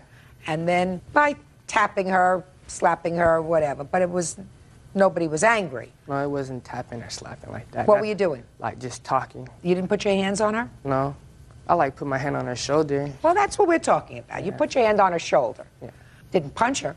No. Didn't slap her in the face. No, ma'am. Right? No. Didn't punch you. No. Now the mothers can stand up. So your daughter was injured. Yes. Tell me how she was injured. She was transported from the school to the nearest hospital near the school. We spent about 8 hours in that hospital before we finally found out by them doing an MRI and an X-ray that she had crushed her T12. I don't know how much you know about medicals, but it takes a lot of force to crush a vertebrae in your back. She in a brace? After we were at that first hospital for the first 8 hours, it was decided because of her age and the seriousness of the injury that it was best for her to go to a children's hospital, which was a 45-minute drive, which she had to take by ambulance again. We arrived there at 2 o'clock in the morning.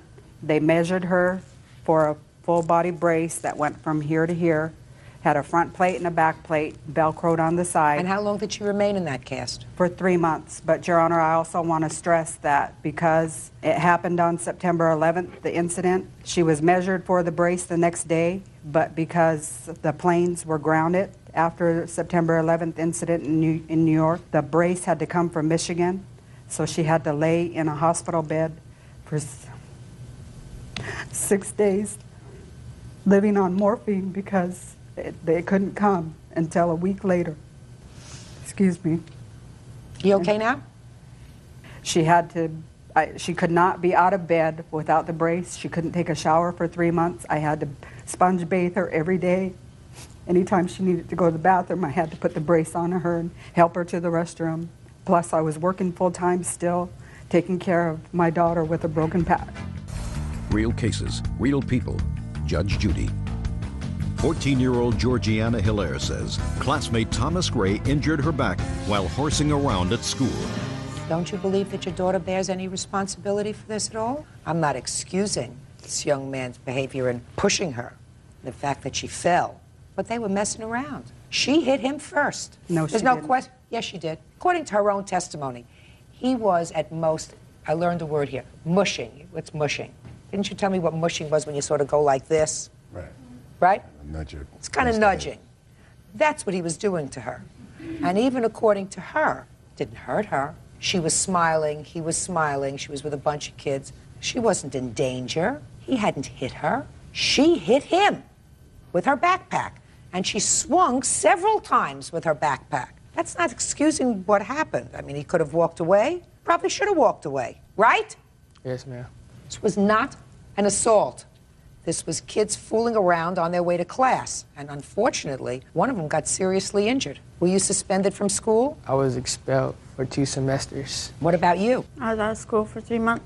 Was your son arrested for assault? No, ma'am. Of course not, because this wasn't an assault. So what I want to know now is, what were your out-of-pocket expenses with regard to this I have unfortunate copies incident? of the medical bills. No, I want to know what your out-of-pocket expenses were. I assume you have insurance. Yes.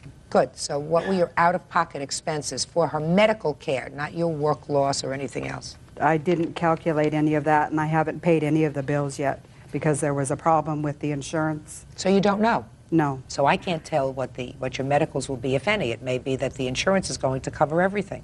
You have to know that you were partially responsible. I know. Good. I'm glad you know that.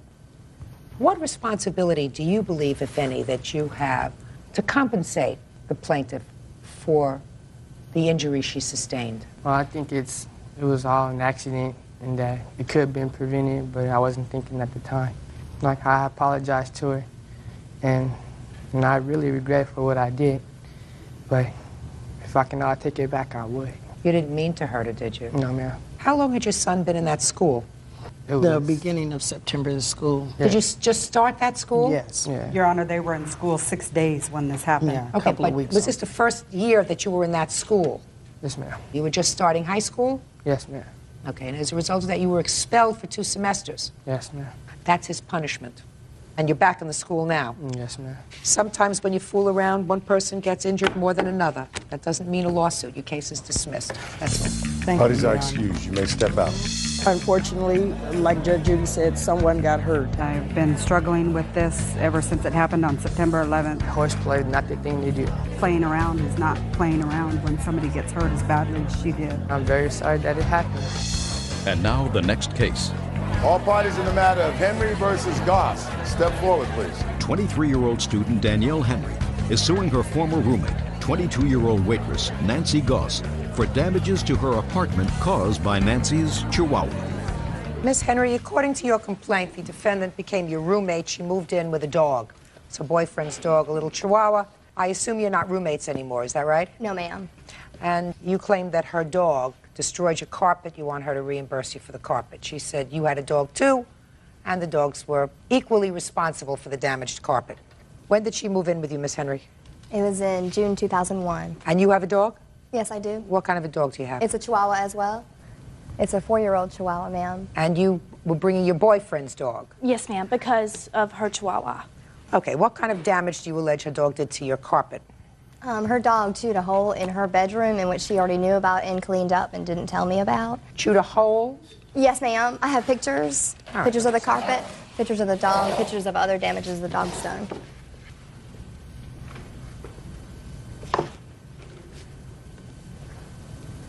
I have better pictures if you'd like to see.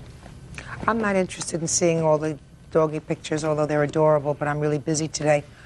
Are these the only... Is this the damage that you're talking about just on one page? As far as the carpets, ma'am? Yeah, as far as the carpets. We also have the lawn that was destroyed, and my stereo cables were also chewed up. Boxes and... Did you replace them? She did. Her fiance, Brandon, did. So we're only talking about carpet? Yes, ma'am. Okay, so I'm looking at the carpet. And how do you know her dog did this damage? Ma'am, her dog was a puppy, and when it first moved in, it was really young and didn't destroy anything, but eventually it started to destroy things through the month of August and September. I confronted Miss Goss about this, about the damages, and that she needed to replace them, and that the dog would need to be contained when we're not home, being that the damages continued, and that's when she assaulted me.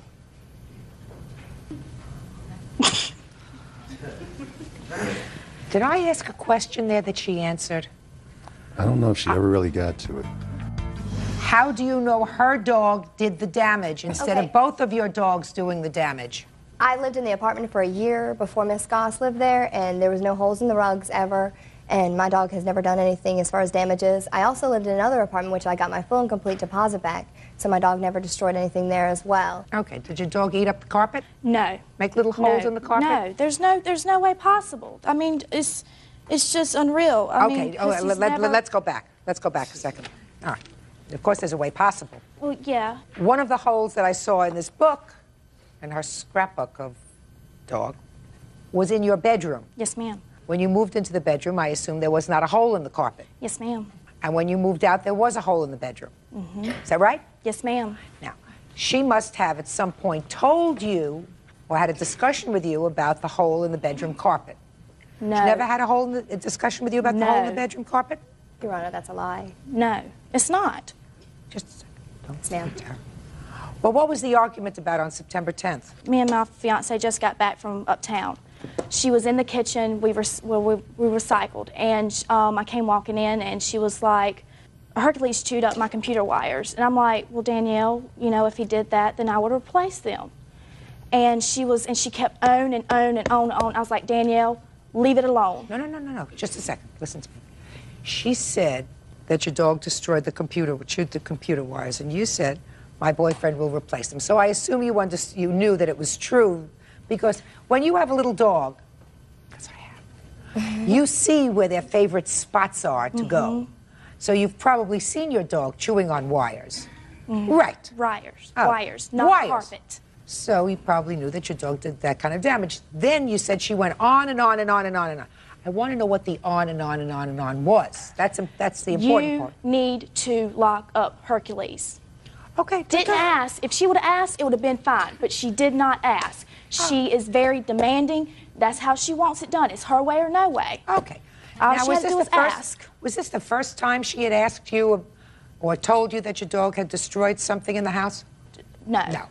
So she had told you that the dog had done other damage in the house? To wires. To wires. But when you came home on this day, she said, again, your dog was at the wires. And this time it was to what kind of system? It was a stereo. Stereo system. And a laptop cord. All right. So then she was saying to you, you have to contain the dog, because it was not the first time that the dog had caused damage. And then there was an altercation, some sort of. And then you moved out, I assume, in September?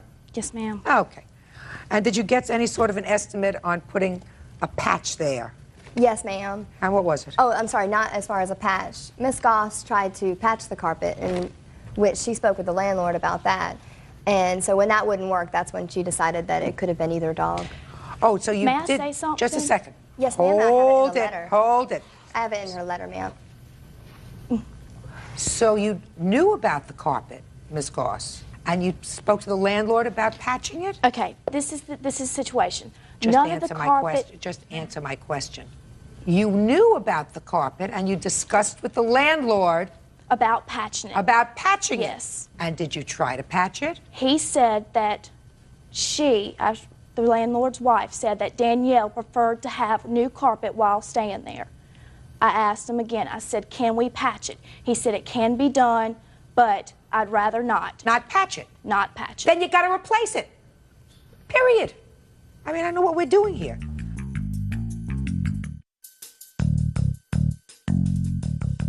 I initially thought when I looked at these papers, well, how can you tell what damage is caused by what dog? This was in your bedroom. You clearly at some point acknowledged that it was your dog's fault because you went to the landlord and said, look, I'll fix it, I'll patch it. We were talking about both patches, not just the bedroom. I'm or just not talking about the bedroom. I'm discarding the living room. I saw the living room, the tear in the living room. And who knows, maybe your dog started it and her dog went over it. Well, that might be a good idea. I'd like a little taste of that, too.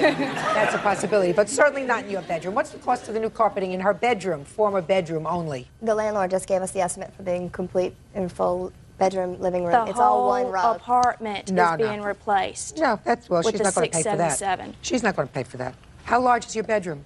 What would you say? I'm not good with About a 12 by 12. 12 by 12. So he says. All right, so probably your bedroom, considering the cost of this carpet, which is not really high-quality carpet for all of those rooms. Yes, ma'am. All right, so it's probably not more than $150. Judgment for the plaintiff, that's all. Parties are excused. You may step out. Has been sworn in, Your Honor. You may be seated. Ma'am, have a seat, please. Mr. Valenzuela, the defendant is your son. Yes, he is, Your Honor. According to your complaint, your son was driving your car and he had an accident. As a result of the accident, your car was totaled. Yes. The insurance company gave you some $1,800 for the car, is that right? Actually, it's $1,187.81 was the offer. You want your son to pay the difference between what you're going to accept from the insurance company and the blue book value of the car. Yes. Honest, to begin with, Your Honor, I don't really care about the money. My wife and I are both here to hopefully, with your help, teach my son a lesson. Teach him to be a responsible adult instead of a young kid, 19 going on 14. Well, the first thing, Mr. Valenzuela, is you have to teach your child is that if you have family disputes, you keep them within the family and you don't go to court. That's number one. That's the first thing we tried. Okay. Because going to court with a child is usually The hardest thing we've done. Well, it's a hard thing to do, and it's not only a hard thing to do, it usually doesn't promote family harmony in the long run. But that's really what you want. You want him, according to your papers, to pay the difference between what the value of the car was and what your insurance company is prepared to give you. That's what I put in the thing. And the defendant says that he was given a settlement. Is that right? Yes. For this accident.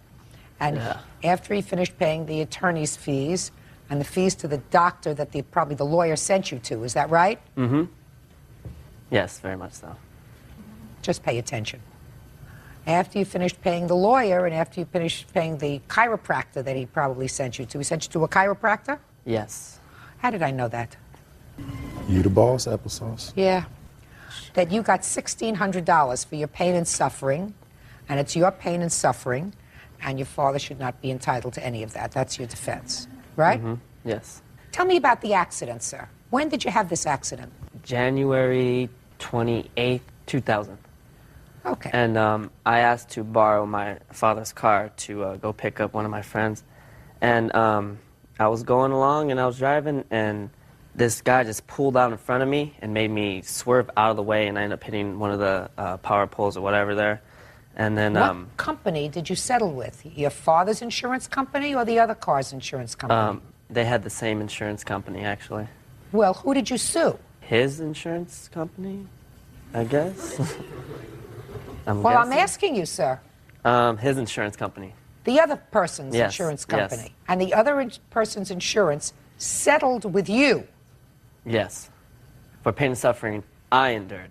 No, I understand that. But if Yes. they settled with you, that must have meant that they found that the other car was at fault. Is that right? Yes, they found that their driver was 25% at fault, and my son was 75% at fault. Oh, do you have those papers?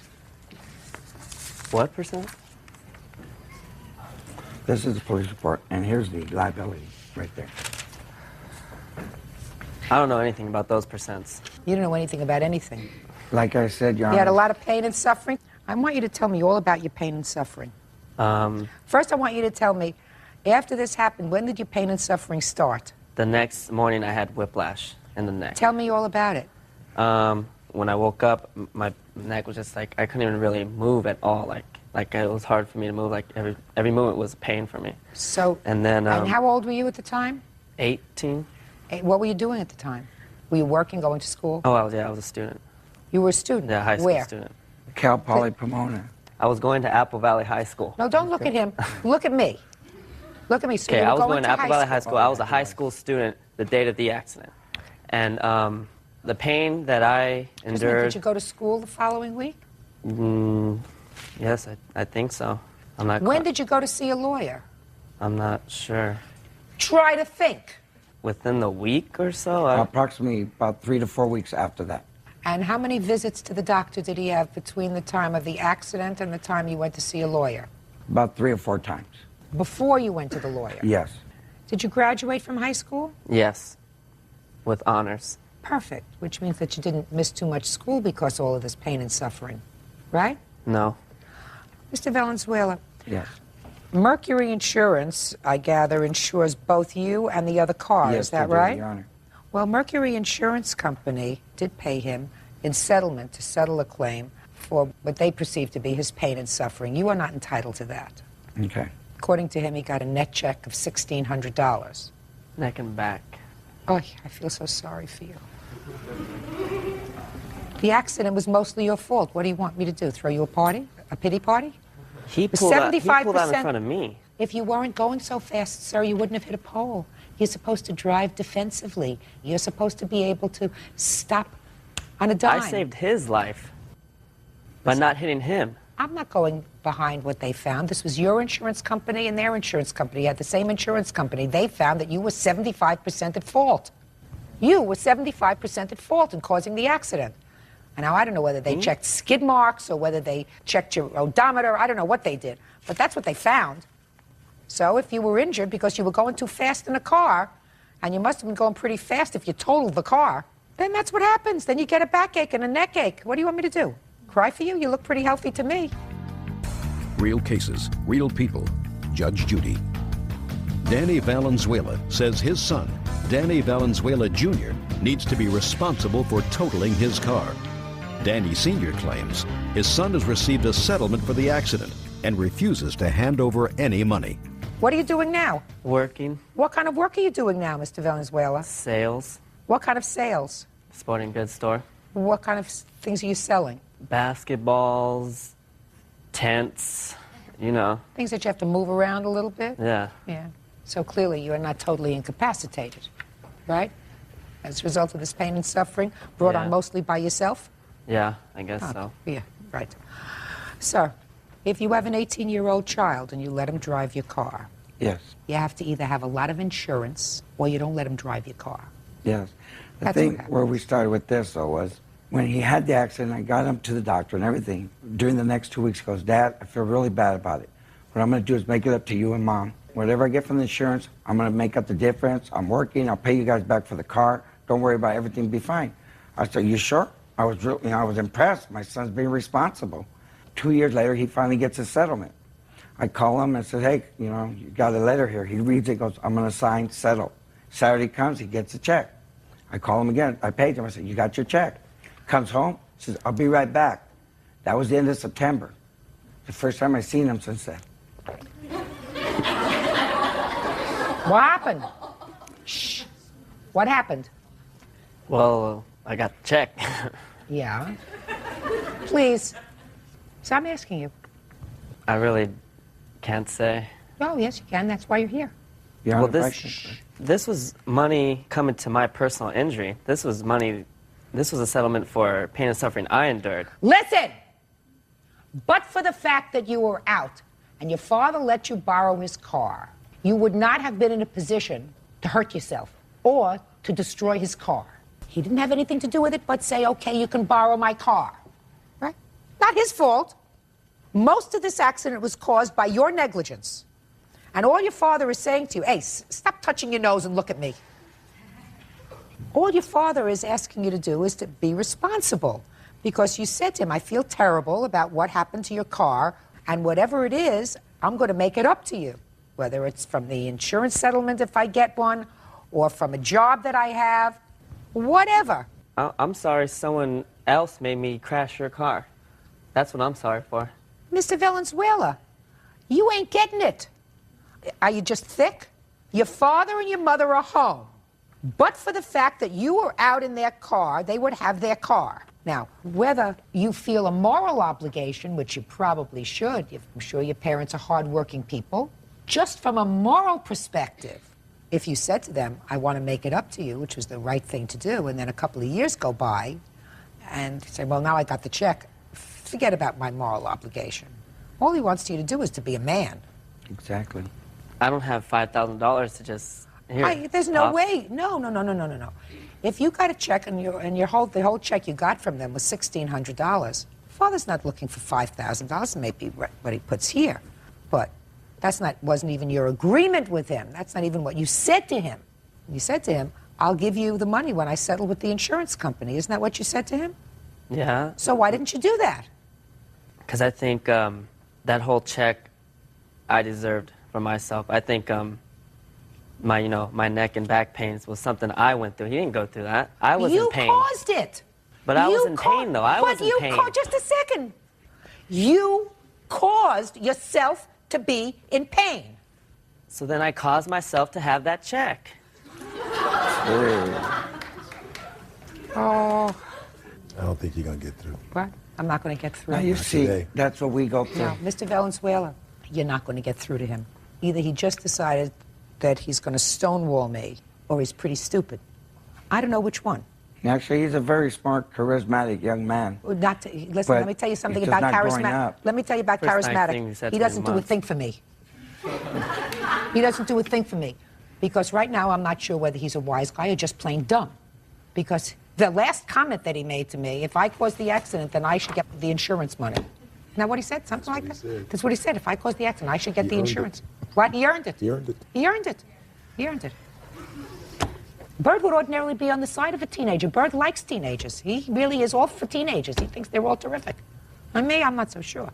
But Bird, he loves teenagers. Me, I like them medium rare. You got $1,600? You told your father you would give him the insurance proceeds? You changed your mind. There's no basis for you to change your mind, sir. You made an agreement with your father. That's what you have to give him. Judgment for the plaintiff in the amount of $1,600. That's all. Parties are excused. You may step out. What did I do wrong? Someone else forced me into an accident, and then all of a sudden I'm here in court, and it's like a case all of a sudden. I don't know what I did. I still don't know what I did wrong. I didn't really care about the money. It just his actions. And I told him, grow up. And now the next case. All parties in the matter of Sue versus Coran, step forward, please. 25-year-old loan officer Misty Sue is suing the father of her child, 24-year-old corporate trainer Robert Coran Jr., for unpaid utility bills and for half of a down payment on a car. Miss Sue, the defendant is your former boyfriend. You have a child together, a baby. How old is the baby? 4 months. According to your complaint, there was a time when you lived together briefly, and he left owing you certain bills, which is just a couple of $100s. You also claim that you purchased a car together, which he took, and you put down the down payment on the car. He's paid you back some of the down payment, but he still owes you, according to you, I believe, what, $600 on the down payment. He says the down payment was a gift and that he owes you nothing. Right? Yes. When did you live together? From when till when? Middle of April till August 19th. Who was paying your rent? I paid for the first month that I was in maternity. He paid for the second part of my maternity. So he paid the rent? One time, yes. And how much was that? $400. Were you living there from April to August? Off and on. After the baby was born, yes. I was there predominantly. The only thing is, she said I only paid 1 month during those months. And the money that she did have, she'd had enough to pay her June rent, but July and August were covered by myself. There was such a limited amount of money by the time she had the baby coming in. She was only working, maybe it was 8 hours. Sometimes it would be 12 in the course of a week. Can I ask you a question, Mr. Coren? Are you paying child support regularly now? The judge just set all that in motion. What do you mean all that in motion? We had an agreement outside of, before child support, she tells me, okay, I need this or I need that, but we went last week. To finalize an order, a set order. What she had us do is we come in there, we write down a percentage of what we each work and what he would be paying. Well, he decided that what he has to pay is too much. He has not paid any kind of child support. If you count buying diapers once a week in which he misses weeks at a time, no, that's not child support. That's not child support. So, no, I am responsible for everything. That's usually what happens. You didn't have enough of a commitment to make a commitment to each other permanently, and then you make this commitment to have a child, and that's what happens. Your Honor, I have acknowledged that when the judge makes the decision of, okay, how much, I will go back retroactively. That's not an issue. Okay. So if you're going to go back retroactively, I'm not going to entertain these other bills. I believe him when he says he paid 2 months' rent. I want to hear about this car. I got $3,459 back on my income tax. Both of us were without a car. His car had got taken away, so he didn't have it. We were together at that point, and I said, well, why don't we go and we'll get a car together, and it'll make it cheaper on both of us, and plus with the child coming. So you put down the down payment on the car of $1,000. Right. There's no discrepancy that she did, in fact, put down the original $1,000. The agreement we had was we were not officially together. We had lived together. You were together enough to have a child together. Yes, we had spent November, December, January together. I don't get into that. You were going to tell me the agreement was what with regard to this $1,000? The agreement was because I had supported her for 2 months in the Christmas season because she had stopped working, some issues she was dealing with. I supported her with rent and everything. Is that true? He supported it with rent, yes, you are correct. So he paid, what, 2 months' rent? Plus 1 month he did utilities. it. He did not do it both months. I supported myself. I got my food for myself. I did everything on my own until January. And he did not pay the rent because the people were coming to the house saying he did not pay it. So he can sit here and say, I paid it till he's blue in the face. It's not true. It was paid. You wouldn't have people knocking on your door in the lease office coming to your door if you paid it. So your defense is that you supported her for whatever period of time prior to purchasing this car so that the down payment was? She was going to put down $1,000. She needed $400 of it back immediately. It was as soon as I got my tax money back. But the other money was given to me. The car's in my name. There was no talk of putting her on the car. The insurance is my name. But the arrangement we were supposed to have is, okay, we're going to, if we're together or not, you didn't say or not. Or not. No, Mr. Coren. Okay. I'm smarter than you are. I'm smarter than you are, sir. If we were together, because you were planning on being together, this would be a car that was used by both of you. But and you purchased this car, was $1,000 down, and how much in payments? It's $300 a month. That you're paying? Yes. But, Mr. Coren, you can't say to me, we talked about it, and the car was going to be mine. She was giving me the down payment whether we were together or not, because at that time, you weren't talking in terms of not being together. Otherwise, why would she take out $1,000 and put it? I'm speaking. Otherwise, why would she take out $1,000 for tax money and give it to you to put down on the car as a gift? Because I supported her. Because I supported her, and she knew that in supporting her back in December, January, that I was taking the money that I didn't have that would have paid my car payment, and I lost the car over it. You lost the car that you just bought? No. I lost that car you still have. I still have. No, I had my Jeep. I'm saying I had a Toyota that I lost. I couldn't pay the payments because I was supporting her. Listen, if you had made a minor investment, you wouldn't have had this problem to begin with all of her time off owing to pregnancy and confinement, and that would have been a very minor investment. Do we understand each other? I understand you perfectly. Then you don't have to worry about all this stuff. You have the car? I have the car. Good. You give it back $600 that she put down on a judgment for the plaintiff in the amount of $600. Versus Aguilar. Parties have been sworn in, Judge. You may be seated. Mr. Williams, according to your complaint, you and the defendant had sort of an off-again, on-again relationship for about 5 years. Right, correct. And sometime in September of 2000, the defendant was arrested, and you posted bail for her in the amount of $245. Correct. And you want her to pay back the bail money. Right. The defendant says she never asked you to post the bail for her. How were you contacted and advised that she had been arrested? Well, like I said, off and on since '96, me and Miss Aguilar. Just a second. Very slowly, and speak up, sir. Okay, I'm sorry. We had like a little relationship going at that time, and then she came to me with her problems, and she said she'd been in jail, and I said, I'd like to know what's the problem was, and she was telling me that she'd been in jail, she hated it, she was there for a while. So then I said, well, okay, if you get in trouble like that again, you could just go ahead and just call me. I'll post bail for you, only if you pay me back. So, baloney! What kind of ridiculousness is that, Mr. Williams? I never... Just a second.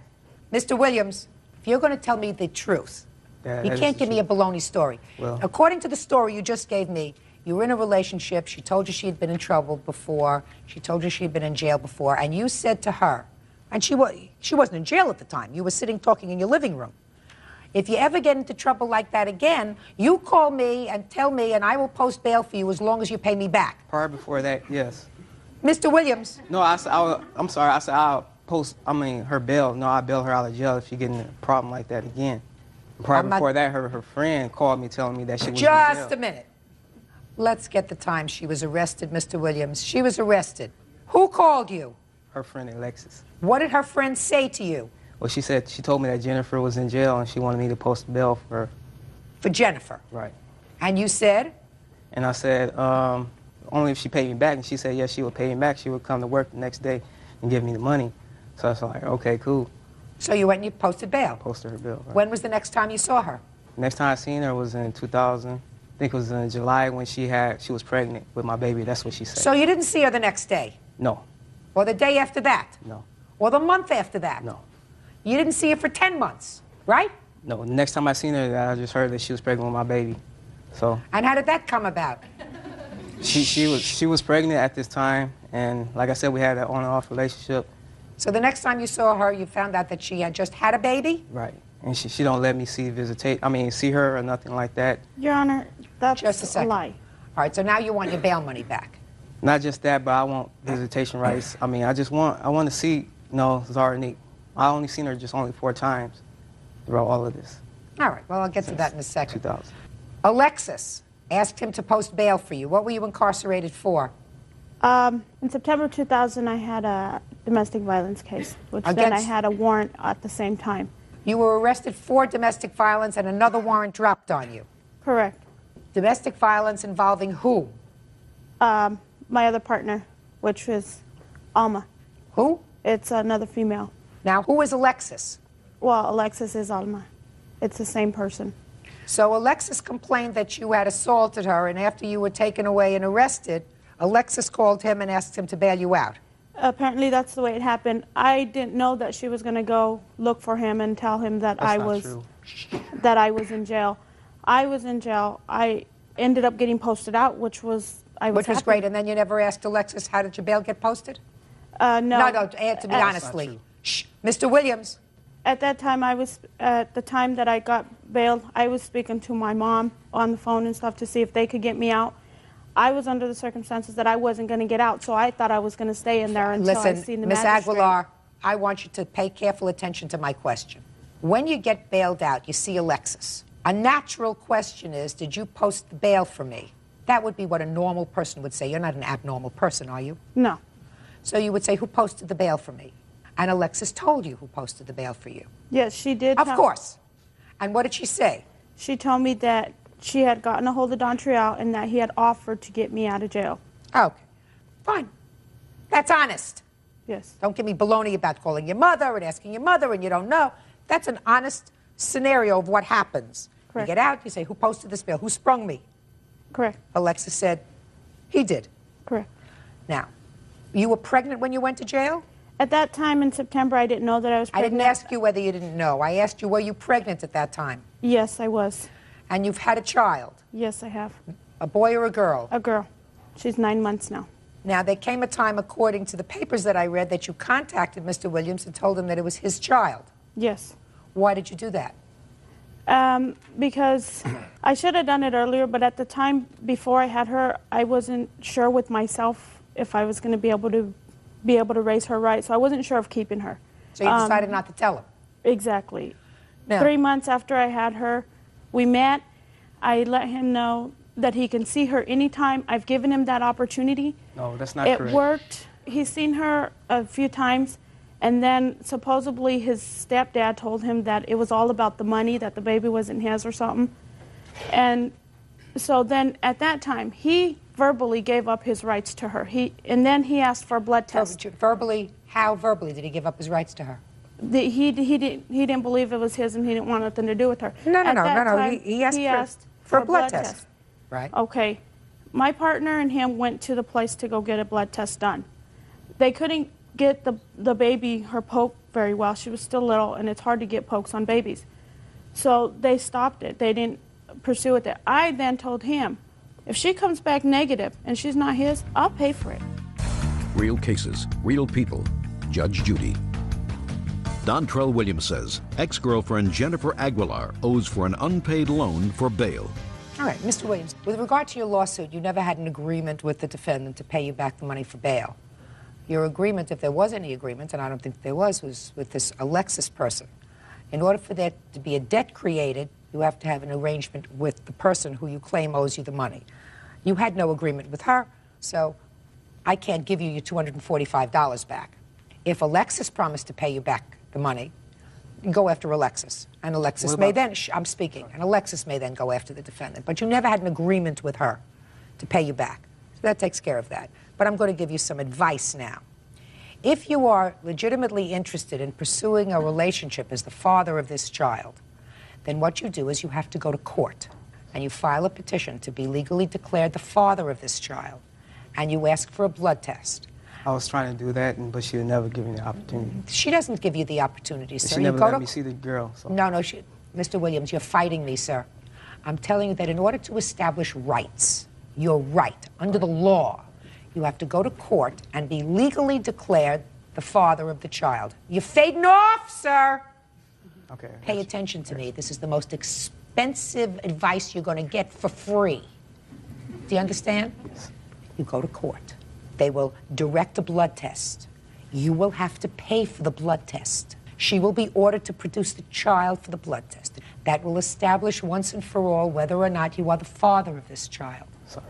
Then they will decide what kind of either custody or visitation you should have, and they will fix a support order so that you can help support your daughter. Do you understand? Yes. That's what you have to do. That way you don't have to rely on her saying, well, today you can see her and tomorrow you can't. That way you have an order. She moved by every 6 months, so I can never really catch up with her. Well, you know where she is now, sir. No, I don't. Where are you now? I'm in Greeley. It's the same place he lives. I got evicted because... Where are you now? 18th Street. So then I would very, very quickly, Mr. Williams, go to court. You serve her with the summons. You'll take your daughter for the blood test, correct? I have no problem taking her. Good. And then everybody will have their rights outlined. Do you understand, Mr. Williams? Yes. Goodbye. He's excused. You may step out. You just gotta watch who you trust. I think it was fair. I feel like I was taking advantage. She deceived me over the years, saying that, this and that. He knows I'm in another relationship, and we will never work. And now the next case. All parties in the matter of Luff versus Barker. Step forward, please. 27-year-old homemaker Jennifer Luff is suing her second cousin, truck driver David Barker, and his wife Margaret Barker for the return of her great-grandfather's trailer. The Barkers have a countersuit for storage fees. Miss Luff, it is your claim that a trailer that is currently on the defendant's property belongs to you and you want it back. Yes, ma'am. The defendants say that if you can prove that the trailer is yours, they will return it to you, and then they are counterclaiming for $900 in storage fees that they feel is proper for storing this trailer if it belongs to you. Are you related to each other? Yes. How are you related? David is my mother's cousin. Oh, where did this trailer come from? It was bought from my grandfather, my great-grandfather, and it was placed on the defendant's property because It was bought for your great-grandfather? Yes. By whom? By my son's father, my uncle, and my sister's ex-husband. When did they purchase it for him? I'm not sure. When did it come onto your property? 99. It was July of 1999. How did it come to be on your property? My grandfather had his own house in Lake County, and we talked him into, when my grandmother died, my cousin and everybody pitched in and bought the trailer so he could be closer to us. When did he pass away? In November of 1999. What makes you think this trailer belongs to you? Because I spoke with my uncle, who had part in buying it, my son's father, and my sister's ex-husband, and they gave it over to me. It's in, I have the title in my name. They gave it over to me. Let me see it. To sell it because my son's father gave me his share in it, and my uncle does not live here. So they gave it to me to sell, and I have to give them shares. In whose name had the trailer been in? The people who originally owned it, my sister's ex-husband had it. 4 people? It had never been in their names, though. It was never switched over. How did you register this? I just took the title down there that they had signed. Well, let me see. I don't have that. I gave it to the tag office, and then I signed the title, and they sent that back to me. Did you show this to the defendants? No, I did not, because at the time I had only been given a receipt of change of title, and I showed that to the defendants when I tried to go get the travel trailer. Okay, would you show this to the defendants, please? Can I explain now pretty much? No, just, okay. I want you to look at that.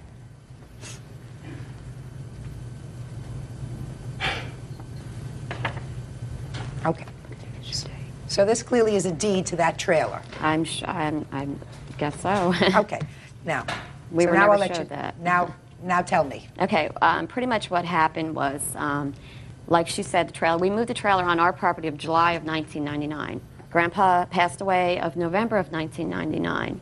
The trailer was on our property for almost 2 years without anybody coming over and saying they want this trailer or anything. June of 2000, her boyfriend, it's the father of one of her children, borrowed my son's car, and he got into an accident with it. He smashed it up. He totaled out my son's car. I put a judgment against him, which I have papers that I was settled the judgment with him. Ever since then, we've been harassed for the trailer. Go ahead. When I sued her boyfriend, that was it. She was harassing us, making threats to us. She wants the trailer. Exactly. So give her the trailer. She's a registered owner of the trailer. But she never claimed it 2 years before that. That's what I'm saying. That's not true. That may be. That may be. And I don't know what took her so long, quite Can frankly. I explain why? If you must. What took so long is because about a month after my grandfather died, my cousin, David's son, came to me and said that he had nowhere to stay and could he stay in the trailer. That's the only reason it hasn't been moved in all this time, because he was staying there and paying them $75 a week. That's why I didn't think I owed them storage. When was this title turned over to you? The date? Not until after... Just a minute. It didn't have anything to do with the accident. In September of 2001. Okay, which is when about a month after my sister moved in with me. The date of issue, September of 2001. Mm-hmm. Prior to that, it was titled to some other relative. No, it was titled to the original owners. We're not a relative. They promised to put it in my grandfather's name. No, we never promised and they that. never did. Yes, we they never did. promised Just that. a second. But it was titled to somebody else. Right. Nobody ever put their name in it. My sister's ex-husband just had an open title in his safe and had never changed the title over. So when he gave it to me, I changed it over right away. I put it in my name. Drug addicts Just anyway. a second. Did they have a bill of sale from the owner? Yes, they did. Where is it? That's at home. I did not bring that. No. Shady. So whose name did you put on these documents that enabled them to give you this certificate of title? They had already signed the title over to me. It was an old title. They had signed the back of the title. Who had signed it? The original owners. No. When did they sign it? They signed it when it was first purchased. I see. So they just signed it over to... Yes, and nobody ever signed purchaser. Oh, okay. Anybody could put their name on it. Mm-hmm. That's right. And they told you could put your name on it. Yes, my And title brother-in-law, it was in his possession, and he gave it over to me. Okay. Now, she has a certificate of title that on its face is valid. Correct. She is entitled to it. Mm-hmm. She did not become entitled to it until September of 2001 on the date the title was issued. Do you understand that? Yes. We're clear so far? Yes. Right. After September of 2001, did you make any claim for storage of the trailer? Yes, I did. When? I filed a countersuit on her, but it wasn't. It was on. It was after they got my It suit. was right. No, I'm talking about before that. No. Before you got this lawsuit, the papers for this lawsuit served on you, did you ever say, No. look, No, we Yeah, didn't. we unless you had- get this trailer off my property? Right. But I talked to her on September 3rd because she had been threatening my wife, telling other neighbors that she was going to take her glasses off and smack her. And she said that she was going to sell the trailer to some guy and take payments for $2,500. And I told her that I feel that everybody that put money in that trailer should get money out of it. I told her, I said, I know somebody would give $3,000 at least and give you cash. The next day, I went to work, and she comes there to take the trailer off the It property. was on Friday, September 5th. With me not there. At 5 p.m. That was her first and one and only attempt to try to retrieve the trailer off of our property. No warning. I've come to get my trailer. And I said, no, you're not. My daughter was a witness. My girlfriend was a witness saying It's that. not necessary. Right. Look. Well, just to say that I did tell her when she can make it convenient for everybody, you can come back and get the trailer. This is just clearly an issue of title, and I must go based upon the title. Right. The title to this trailer understand. Right. rests in her. That's Right. fine. She has to get it off your property. Right. She has 5 days to get it off your property. Okay, well, I have pictures here to show that it's difficult just to yank this trailer off of our property. That was the other issue that occurred on September 5th, is because it's not that easy just to come in there, and we have to make an arrangement. You can't just come in there and hook up this trailer and go down the road with it. No, so we're going to fix a date. Okay, well, What date do you want them to come and move the trailer? Well, he's going back on the road to go back to work pretty soon. You want to do it Thursday or Friday? Friday. All right, the court will draft an order indicating that on Friday at 12 noon, the trailer will be moved off the property. Understood? Yes, Your counterclaim is dismissed because there has to be an agreement for storage. Tona Showalter, parties have been sworn in. Your Honor, you may be seated. All right, here's another one of those convoluted cases where I need a roadmap just to get through the papers. Let me see if I've managed to, at least in some small measure, dissect it. You and your fiancé worked for this gentleman, Yes, Your Honor. whose name is? Gary Toner, Your Honor. He also worked for him. Yes, Your Honor. He had a car that he wanted to sell. You agreed to buy the car. Yes, Your Honor. This is your story. You made payments on the car. Yes, Your Honor. You repaired the car. Yes, He Your gave Honor. you the title to the car. Yes. Gave you the registration to the car. Yes, Your Honor. And then one day, your fiancé, who was using the car to make pizza deliveries, because that's what Mr. Toner does, he's in the pizza business. Yes, Your Honor. He got robbed Yes. at gunpoint. Yes, Your Honor. After making a whole bunch of deliveries, he had about $800 with him. Yes, Your Honor. Mr. Toner didn't believe that Mr. Green got robbed. Yes, Your Honor. So they came and took your car. Yes, Your Honor. So you want your car back. Yes, Your Honor. Now, Mr. Showalter, he says, I never sold him my car. He says, Mr. Toner and I let Mr. Green use the car, sort of like a rental, for work and for pleasure and to make our pizza deliveries. And when he got robbed, we took the car back because we figured he wasn't going to be working for us anymore, so they took it back. Yes, ma'am. You got this so far? I'm trying to keep up. Try to keep up. Try to keep up. And Mr. Toner has a cross complaint. He says he wants the money back that Mr. Green stole because he didn't get robbed. He stole the money and also a cell phone that was the business cell phone that you allegedly have. That's your counterclaim. Yes, ma'am. All right. When did you purchase this car, Miss Mitchell? I purchased the vehicle in September of 2004. For how much? The total was $1,670, Your Honor. How did you pay for it? Mr. Toner, seeing I was an employee of his, a full-time employee, he deducted $200 from my weekly wages, which was every Tuesday. I have a record here of every week that my money was taken out of my check. Thank you. The top page is the original, then I rewrote it just so you would understand it better.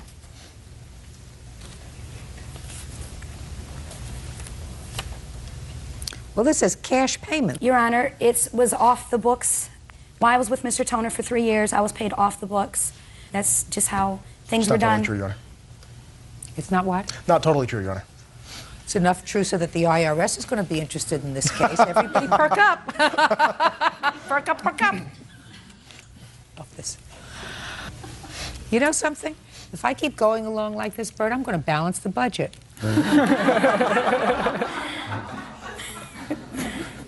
How many months did you have the car? I purchased the car September 2004, and the last time I seen the vehicle was January 1st of 2005, New Year's Eve. I would like to see when you purchased the car from Mr. Showalter. So I don't know why you were paying Mr. Toner. May I say something, please? Yeah. I never purchased the vehicle from Mr. Showalter. Mr. Toner bought the vehicle at the city public auction and sold it to me because I was an employee. So Mr. Toner, it was Mr. Toner's car? Yes, ma'am. He purchased it at the auction. Let me see the paperwork he gave you in either September or later. Mr. Toner never gave me the paperwork. I was given a title in September by Mr. Showalter. Well, let me see it. They had the title. They did a duplicate of it and stopped the title at the DMV, ma'am. Well, I want to see what paperwork you have that is evidence of this, okay. As far of as the my sale. receipts and all, I don't have a bill of sales. Mr. Toner never gave me a bill of sales, Your Honor. The proof I have are all the receipts for the 93 Intrepid. It's stated on all these receipts. Let me see. Also, I have the police report, Your Honor. Just a second, just a second, just a second.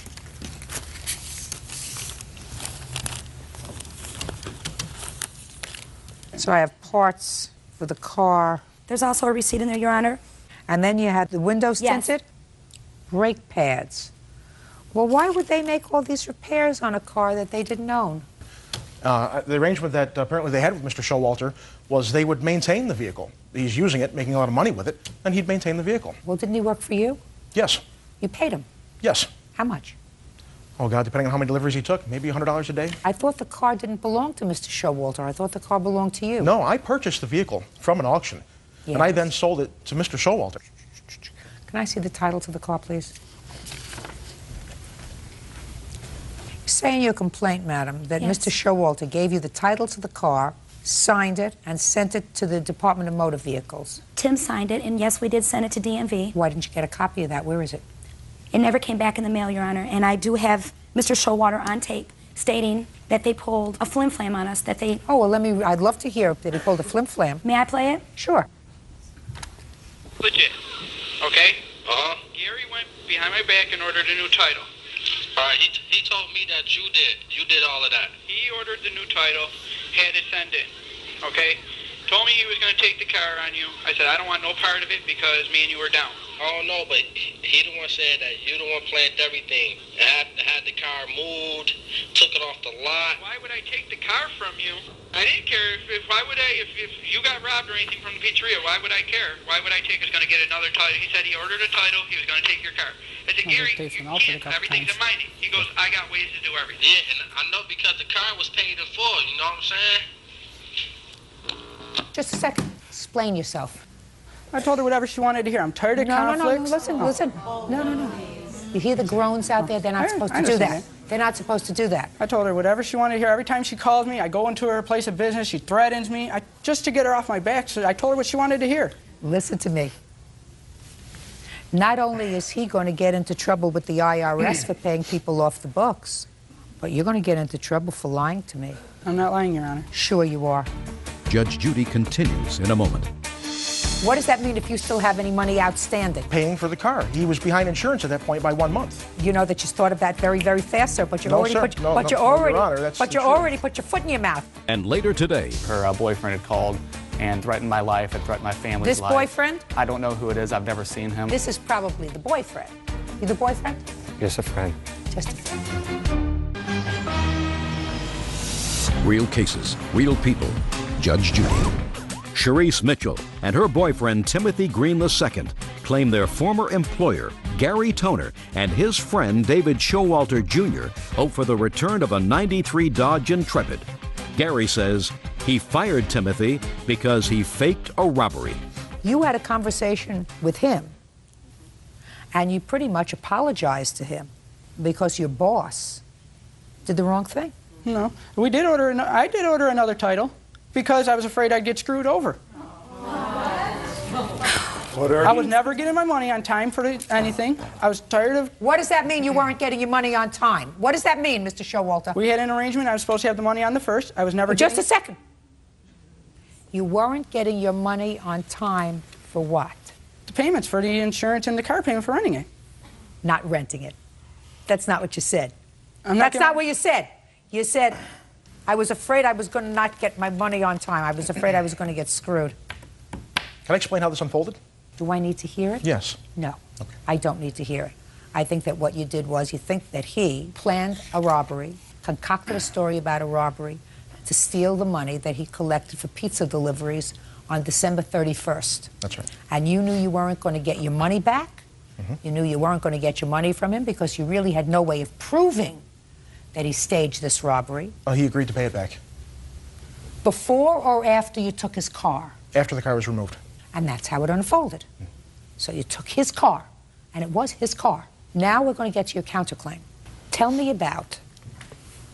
He says he was robbed at gunpoint after he made a day's worth of deliveries. You say you don't believe that the way things unfolded, you think he did it. Now, the only thing I'm interested in is you say he promised to pay you back. Tell me about that. He had agreed to pay back the...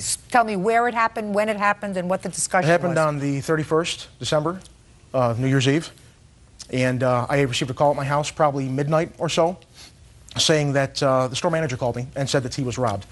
And I said to the store manager, well, I had checked with you through the evening, and you had said he'd made drops periodically. And how is it he was robbed for the figure he then told me, $880? That's impossible. And I said, okay, I'm coming in. I'm on the way in. En route, I then called Mr. Showalter and said, I think T's pulling something here. I don't know grab the car. Oh, absolutely. Yeah, I don't know what your situation is with the absolutely. vehicle. You can't do that. It's his car. No, it's Mr. Showalter's car, Your Honor. No. Okay. No. So on the way That's in- what we're here to determine, sir. Okay. And I'm telling you right now, after I heard that tape, I have determined it's her car. Okay. So then on the way in... You took it as hostage. No, that's not true, Your Honor. Sure. Well, but what prompted you to take the car at that point, sir? Oh, I didn't take the car. I simply mentioned to Dave, if you still have money outstanding, you might want to consider taking back your vehicle. Because What Steve probably does knows that his mean? job. Just a second. What does that mean if you still have any money outstanding? Paying for the car. He was behind insurance at that point by 1 month. You know that you thought of that very, very fast, sir. But you No, already sir. put, No, but no, you no, already, Your Honor, that's but the you truth. already put your foot in your mouth. If they're behind at all in the car, you better go get it. Go ahead. So I came in. I picked up T, who was at the restaurant. We then drove to the location. Would you please just tell me when he told you he would pay you back? It was right then, that night. Well, tell me about the discussion about I'm going to do... Drove to the location, realized it was nowhere near his delivery route. It was the last run of the evening. The last delivery of the last run didn't add up. He's in a very bad part of town. I said, what are you doing way over here? He said, well, I'm going to get gas. I said, well, there's stations en route to here. He said, well, they were busy.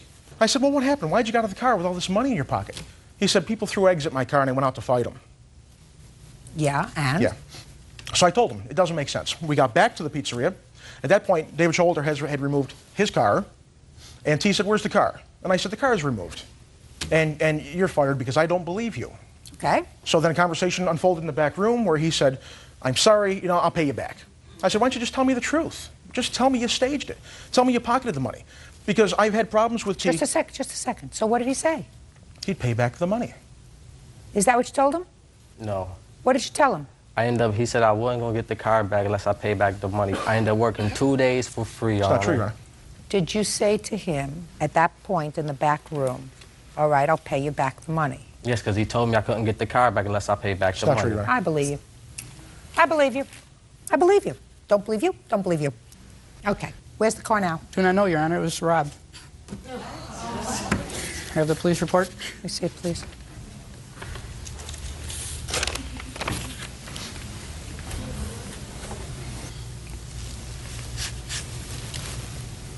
Did they ever recover it? Not yet, Your Honor. I don't like a bunch of fibbers. I think there's a little bit of truth to what you say. I think that they probably didn't fully pay you for the car at the time that the car was taken. I don't know whether you were robbed or not, but I certainly...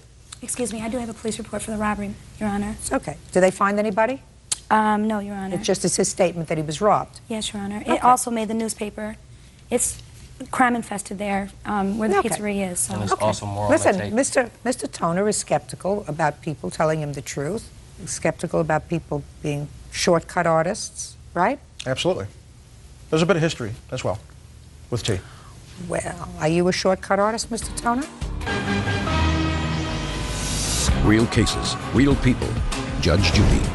Sharice Mitchell and her boyfriend Timothy Green II claim their former employer, Gary Toner, and his friend David Showalter Jr. owe for the return of a '93 Dodge Intrepid. Gary says he fired Timothy because he faked a robbery. All I want to know about is the cell phone. Where is the cell phone? I have the receipt here. It's, I believe it to be still in Timothy's possession. No, I don't have it. I gave it back. To whom? To who'd you give it to? Back to the Don't pizzeria. speak to him. Who'd you give it to? Back to the store manager. Who was that? That would be Ricky. When did you give it back to Ricky? 2 weeks. 2 weeks later, after my phone had got turned back on, because I was keeping in contact with him about the car. About what? Getting the car back? I was gonna get the car back. Now the car ended up getting stolen. I even got more on the tape. Got it. Okay, counterclaim is dismissed. Judgment for the plaintiff in the amount of $1,000. That's all. Thank you, Your Honor. Parties are excused. You may step out. Some people say I was robbed. I could say, go down the street, throw money out of my pocket, say I got robbed. Pizzeria has been robbed 4 times within the last month. Drivers have $20 in their pocket in singles. If they're robbed, you throw the money and you go the other way. I never heard of nothing like that. Customers had called and said that he came to the door smelling like marijuana. Me and the manager, the other manager was dry smoking, you know what I mean? I'm just grateful that the judge seen that I was telling this truth and seen right through Mr. Toner, Mr. Showalter. And now the next case. All parties in the matter of Lay versus Costa. Step forward. 20-year-old sales rep Jason Lay is suing his former co-worker, homemaker Sandra Costa, for stopping payment on a car he sold her. Sandra says the vehicle broke down the day after she bought it. How old are you, Miss Costa? 31. Married or single? Single. You have children? Yes. How many? 4. How do you support them? I've been getting jobs. I just had my last baby not too long ago, in last April, and I was just starting to get back on the roll of getting back to work. Does the father of these children live with you? No, he doesn't. Actually, he just passed away in November. Did any of the children get death benefits? They will be. You've had cars before? Yes. You bought used cars before? Yes. Okay. This is what this case is about. Mr. Lay sold you a used car for $500. Right. And it broke down either on the way home or the next day. Right. Was it on the way home or the next day? It was the very next day. But you drove the car from his house to your house? Yes. How many miles was that? Give or take about 50 or 60 miles. Broke down. And then you stopped payment on the check? After 4 days after he had said he would be there. And you want your money? Yes, ma'am. How long had you had the car? About a month and a half before I sold it to her. Who did you buy it from? I bought it from a friend of mine. For how much? $350. Did you do anything to the car? Yes, when I got it, it wasn't running, so I put some spark plugs, wires, that kind of thing, just made it to where it was running pretty good. And I'd actually planned on keeping it. When she was working with me, she told me that she needed a car pretty bad, so I decided to sell it to her. Okay. Miss Costa, you can't stop payment on the check. Your Honor, he never gave me a bill of sale, a receipt, or a title for the vehicle. So what? Listen, you can't make up excuses, Miss Costa. Buying a used car from someone privately is always a risk. Always. Buying a car from somebody for $500 is a very big risk. And in this country, we have the words, they're in Latin. I'll tell you what they are. It's called caveat emptor, and it means let the buyer beware. When you buy a used car from somebody for $500, you don't expect it to keep running. If it does, you've really prayed good. You owe them $500. All the rest of the stuff that you want, you can't get. Your aggravation, your lost wages, Well, Your Honor, it was punitive more... damages, harassment. It was more the harassment charge because of the tape that I have right here. Her boyfriend had called after this incident had happened and had threatened my life, had threatened my family's life. This boyfriend? I don't know who it is. I've never seen him. I've only heard him on my voicemail. He had called left me a voicemail threatening me and my family's life, and I was very threatened of it. But not her. Well, She didn't call. it was her and her boyfriend that was there. He even says on the Listen tape. to me. Listen to me. This is probably the boyfriend. You the boyfriend? Just a friend. Just a friend. Are you the friend that went and picked her up and got the car? Yes. Right? Yes. You're the friend? Yes. You mean she has a boyfriend other than you? She don't have a boyfriend. Then it must be you. No, she has a friend. Judgment for the plaintiff in the amount of $500. That's all. Thank you, Versus Wilson. Parties have been sworn in, Judge. You may be seated. Ma'am, have a seat, please. Ms. Carver, the defendant is your sister. Yes. You were incarcerated. Yes. For how long?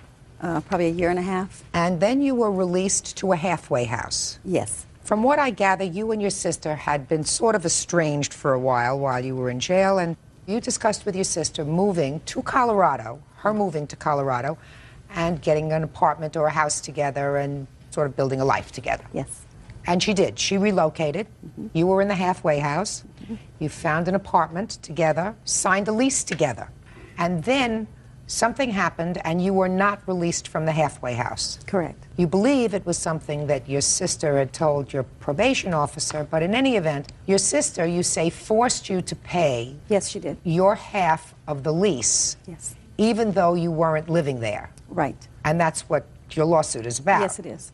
Explain to me how that's her fault. When this started out in June of 2000, we discussed the move with her coming to Colorado.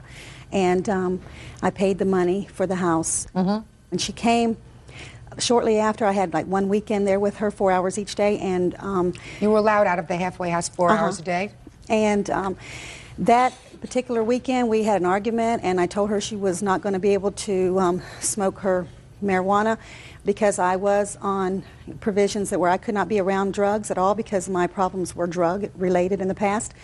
And it seemed to be a big effect. She said no, she wasn't going to quit it. She'll smoke out in the yard. Well, it wasn't soon after that that my case manager called me into his office and told me that he was going to cancel the whole thing and that I would not be able to get out of the halfway house for a time. He didn't tell me how much time, but I had to stay at the halfway house and I could not get out.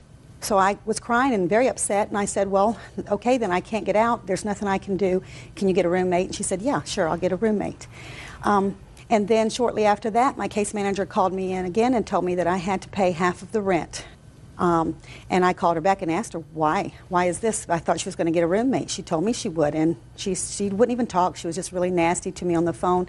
And I do have proof here that I did pay the rent, and I also have proof that I was not liable for the lease because the lease wasn't even an issue whenever I rented the house. There was no lease on the house, but she insisted to the landlord to make up a lease because she needed it for housing authorities to help her pay her rent. How much did you pay altogether? I paid like $2,400 altogether. I paid the initial $1,600 and another $16, so $32. $1,600 was what? Was the original. That was the first payment on the house, which was first in security. I've got that receipt here. Then I've got 4 more receipts for 4 more months of half of the $800 month rent, which is $400 each month. All right, Miss Wilson.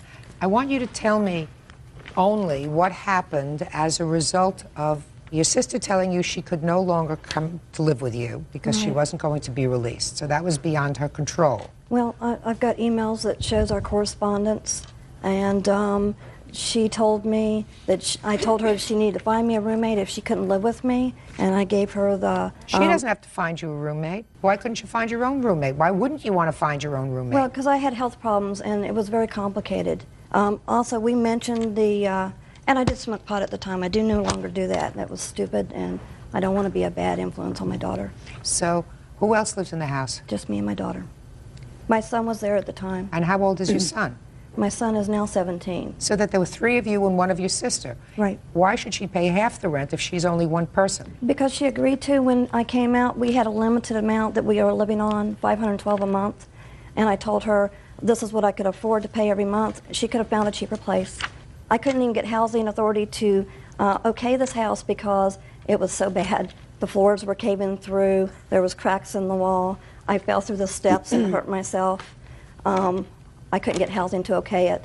So I got out as soon as I could, which was in December. She paid for 4 months, which is $400 each month, which is $1,600. Well, what about the $1,600 security? I paid. I've got the receipts. I paid my half. And how much was your half? My half, there was $800 security. I paid $400.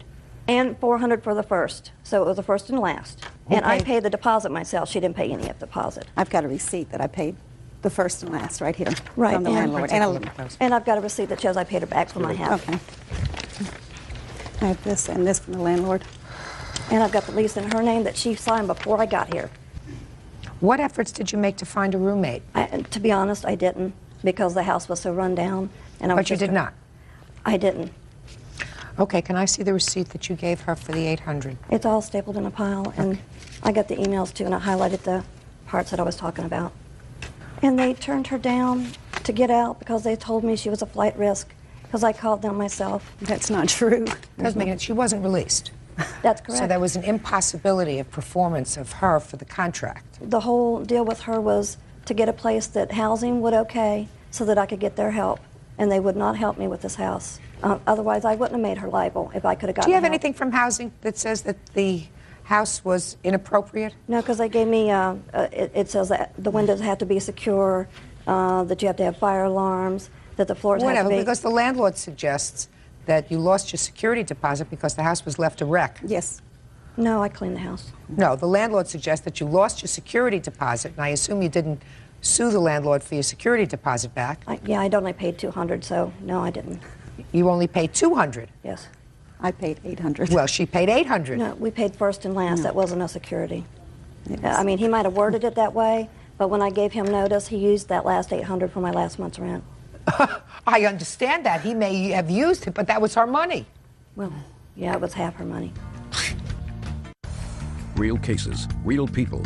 Judge Judy. Terry Carver says her sister Julia Wilson owes for the return of rent. Julia is countersuing, claiming Terry used her identity when she was arrested for possession of crack. All right, let's get to your counterclaim, Ms. Wilson, which I assume you want to pursue. Yes, ma'am. Your lawsuit suggests that your sister, in 1997, when she was arrested, used your name and identification. Tell me what happened. She was arrested in 1998. I didn't find out about it until a year ago when I registered to vote. They said that I was a felon, that I couldn't vote. And she's got, that's me, Julia Pendleton, that's my maiden name, and this is my sister. And she was arrested for crack and possession of paraphernalia, and she had a broken jaw, so I hit her with a 2x4 or something. And so due to this, I couldn't vote at first. I had to carry around this from the Tampa Police Department saying that there's no warrant out for me, and I've never been arrested, and I've never been fingerprinted, and it was humiliating and degrading, and it's still, Julia Pendleton will always be her alias. You have always. been arrested. Never. Well, Yes, she's you been have. arrested before. Ms. Carver, did you, in fact, use your sister's identity? Yes, I did. In 1997, I did. And I spoke with her about it, and I confessed to her about it. And When? When I found out about it. 1998. A year later? Yes, and we did discuss this, and I told her, and I have felt very bad about this whole thing. I know it was wrong, and yes, I was on drugs, and I did a lot of crazy things. I have a nasty past. But she said that she understood why I did it. She said that she loved me, and she forgave me. And now all of a sudden, it's all back up. It's like, you know, my past is being thrown in my face. This is 3 years I've worked hard to change my life. And it's like it's constantly, every time she gets mad at me, she throws this up and shows me that nasty picture. You sued me. I'm sorry, but I just can't deal with it. And, you know, I want to get this over with because I have a nasty past, and I'm sorry. Well, But she forgave me, I thought. 3 warrants out for her from Florida right now. And there's a warrant out for her in Tampa. So that's 4 warrants from Florida, active warrants on for her arrest. If they were active, I wouldn't be here right now. I can give you the VOP numbers right here. Like to see them? And I only found out about it when I voted. It's in that packet where it shows that and she said she'd take care of it. I'd given her a year and a half to take care of it, and she hasn't made one phone call to get it taken care of. What are the warrants for? Violation of probation for grand theft and also possession of crack and bad check ring. You know about these warrants? Yes, yes, I do. And the grand theft was taken care of years ago. That one was from like 1992.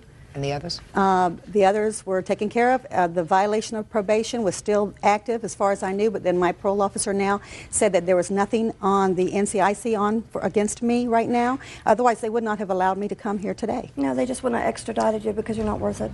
Ms. Carver, you don't mind if Officer Byrd gets in touch with your probation officer to make sure that these warrants are still not outstanding, so I'm going to ask you to wait when court is over. Yes, ma'am. You give the probation officer, I'm sure he has the number, a call and ask if any of these warrants are still extant. Sure thing, Judge. Ms. Carver, my initial order was going to be in your favor for $1,200 for the rent that you paid, but the fact that you were arrested and used her identification without her permission, even though she forgave you, right? She may have forgiven you until you filed a lawsuit against her. Right. And now she said, well, Now that you filed a lawsuit against me, I want to be compensated for the embarrassment, the humiliation that went along with this identity theft, which is Right. really what it was. Yes, ma'am. You had forgiven your sister. Yes. Okay. Until this lawsuit. Yes, ma'am. Okay. You're even. Who are you living with? Myself. Good luck. Check with Bird. That's Thank all. you. Parties are excused. You may step out. I think it's fair because I know what I did to her was wrong. I don't hold it against her. I worked really hard for 3 years to straighten out my life, and I just wish it was not there to haunt me. I hope she gets her life on track and does good. We called your probation officer and everything is fine. Okay, she's Thank free you. to go. Thank God you bless very much. Take Thank care. you. And now the next case. All parties in the matter of Warren versus Quintel, step forward, please. 26-year-old customer service rep Lakeisha Warren is suing her former friend, 28-year-old maintenance worker Andrew Quintel, and his mother Joan Quintel. Lakeisha says Andrew owes for unpaid loans and for kicking her car. Andrew has a countersuit for harassment. Miss Warren, Mr. Quintel was your boyfriend for a while. According to your complaint, you made a series of loans to him. Well, no, we weren't boyfriend and girlfriend, but I did make a series of loans to him. He was a friend of yours? Yes. And in addition, at one point you say that out of anger and rage when you refused to loan him your car, he kicked it, causing some damage. That's correct. Why don't you have a seat? Thank you.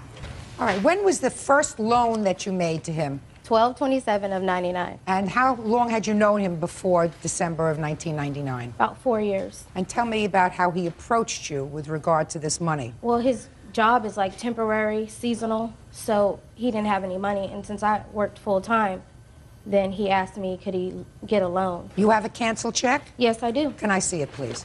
I actually have 3 of them and 1 more. So you have 4 checks? That's correct. Okay.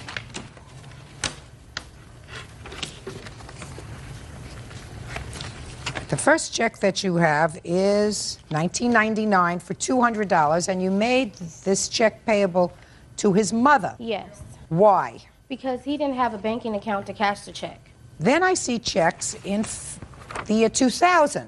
So after he didn't pay you back the December loan, you gave him more money in February of 2000. Yes. Then there's another check here in April of 2001 for $1,500. Yes.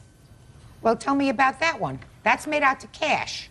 I went to the bank and cashed the check in the pretense that he would pay me back on his next work day, which was the 10th. In April of 2001, did you take a $1,500 cash loan from the plaintiff? No, ma'am. You know anything about $1,500? No, ma'am. That's new to me. Well, let's get back to the $280.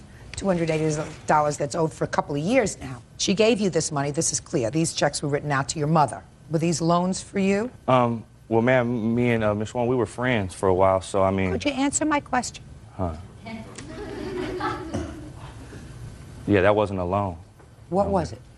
I can't exactly remember. It's been more than a couple of times that she's given me money or I've given her money. It's been over 6-7 year friendship, so I mean... Okay, let me hear about the car. It was kicked on the right side and the passenger side. He tried to let the air out of the tires, too, because his friend had dropped him off. Tell me about that incident in February of 2000. I was at work. I was working 6:30 to 2:30. He came because he wanted to use the car to, I guess, to run some errands. I told him no. He tried to let the air out of the car. He kicked the car so hard the rubber fell off. Now, after this incident, according to your paperwork, you gave him $1,500 in cash. That's correct. Why would you do that? Stupid. You have a counterclaim for harassment. Yes, ma'am. I want you to tell me what that's about. Basically, I tried to end our friendship. Why is that? Oh, because I got a new girlfriend. What do you mean a new girlfriend? I thought the plaintiff wasn't your girlfriend. She wasn't Why my not? girlfriend. So? But So you got a she was girlfriend? friend of mine. Yeah, I got a girlfriend. And? So the friendship started to deteriorate, meaning less and less time speaking and talking and being friends, and then nothing at all. And when this came about, there was numerous, phone calls and stuff to my mother's house when I was staying there at times, of hanging up in all hours of the night and during the day. Well, why didn't he just leave me alone then? How can you stalk someone if they... Okay. If you tried to stop it, why did you still continue to take money from her? We were still friends, I What's would his try definition? to stop it. I don't want... Okay, go ahead. I mean, we were friends, and it would stop for a while, and then it would go on again for a while. He's confused. I'm confused. Well, basically, Quite frankly, ma'am, I'm basically what Basically, it is we we were slept together, and that was it. That's it. Shh, quiet. Well, by her saying that, then you know why a lot of this stuff was going on then when I decided not to deal with her. If you interrupt again, aside from the fact that you haven't proven your case, I'm going to throw you out. Do you understand? Okay, go ahead. Good. I have some advice for you and for your mother. Change your phone number and unlist it. And if she's being a nut, then you might just have to do that. I would like to say I'm not calling those people. I think that I should listen to me, Miss Warren. I believe that you're calling. No, because someone's calling my house at all hours of the night, 3 o'clock in the morning, I think that probably, maybe his girlfriend is doing that. Are you telling me that you did not call more than 2 or 3 times a day, ever? No. Do you have any proof, Mr. Quintel or Mrs. Quintel, that the plaintiff called your home or place of business in the last 6 months? Because she says she has not. You have proof? I have got... No, she just has times and dates I have the times and dates that she has called. No, I have something from the phone company. They don't have it. So you don't have any proof? No, it's my... Okay. So far, Mr. Quintel, based upon the evidence that I've heard, you owe the plaintiff $30. That's all she can prove. The other checks have no indication as to what... I'm speaking. What about his harassment? I've dealt with his harassment. I think, Miss Warren, that you have to get over it. I am over it. Good. Very good. Your case is dismissed with the exception of $30, which you have, in fact, proven. And with regard to your harassment, you have no proof of harassment. Well, that's because they don't let incoming calls. What do you want me to do about that, sir? Proof is what you need in court. And I suggest that if a relationship, a friendship, an intimacy is over, you move on with it, both of you. Yeah. And the problem is, if you did, in fact, take this money from her, and I'm not sure whether you did or whether you didn't, but that is, of course, a possibility, she would be doubly angry if you dumped her for somebody else. We understand each other? Yes, ma'am. Okay. So maybe if you did, in fact, take money from her that you did not return, and if you want this harassment to stop, maybe you should give her back the money. Do you understand? Yes, ma'am. And if you don't, she just may continue to make your life miserable. Do you understand that? Yes, ma'am. Goodbye. Lane, parties have been sworn in, Judge. You may be seated. Folks, have seats, please. Mr. Martinico, you claim a loan to the defendant in the amount of $1,500. The defendant acknowledges that you gave her $1,500, but she said it was a gift, and you're becoming a pain. Is that right? Yes. Okay. So tell me how you know her and how it came about that you gave her this money. Okay, Your Honor, I've known Wendy Lane for approximately 2 years through the restaurants that she worked at. She worked at 3 different restaurants. I met her at the one in Warren originally. So you were a customer? Yes, and then we became friends, and she started coming over, and I've seen her a few Coming times. over where? My house. Okay. When did she start to come over to your house? I would say in February. February of this year? Of 2001. We're in 2002 now, sir. I'm a little nervous. 2002, yes. Okay. 2002. And when did you give her the money? In February. Tell me the circumstances, sir, of you giving her the money. Okay, she said she had to move out of her mother's house, that her mother was putting locks on the doors, and she had to get out that night. And she wanted to get her own place, needed a down payment, $1,500. Where was she and where were you when she told you that, sir? She was in the restaurant. Then she came over to my house, and I tried to avoid her that day. I went riding around for an hour and a half, and she said she waited in my driveway for an hour and a half because I didn't want to give her that money, loan her that money. That was a lot of money to loan. And I didn't really believe her. But, you know, I had the feelings for her, and I have the proof that I withdrew $1,500. She doesn't say that you didn't give her the money, sir. That's not her defense. It was a loan. Well, do you have any proof that it was a loan? Just that I took the money out. Well, we know that she took the money out because she acknowledges that she received it. So you're telling me that she was waiting for you in the driveway?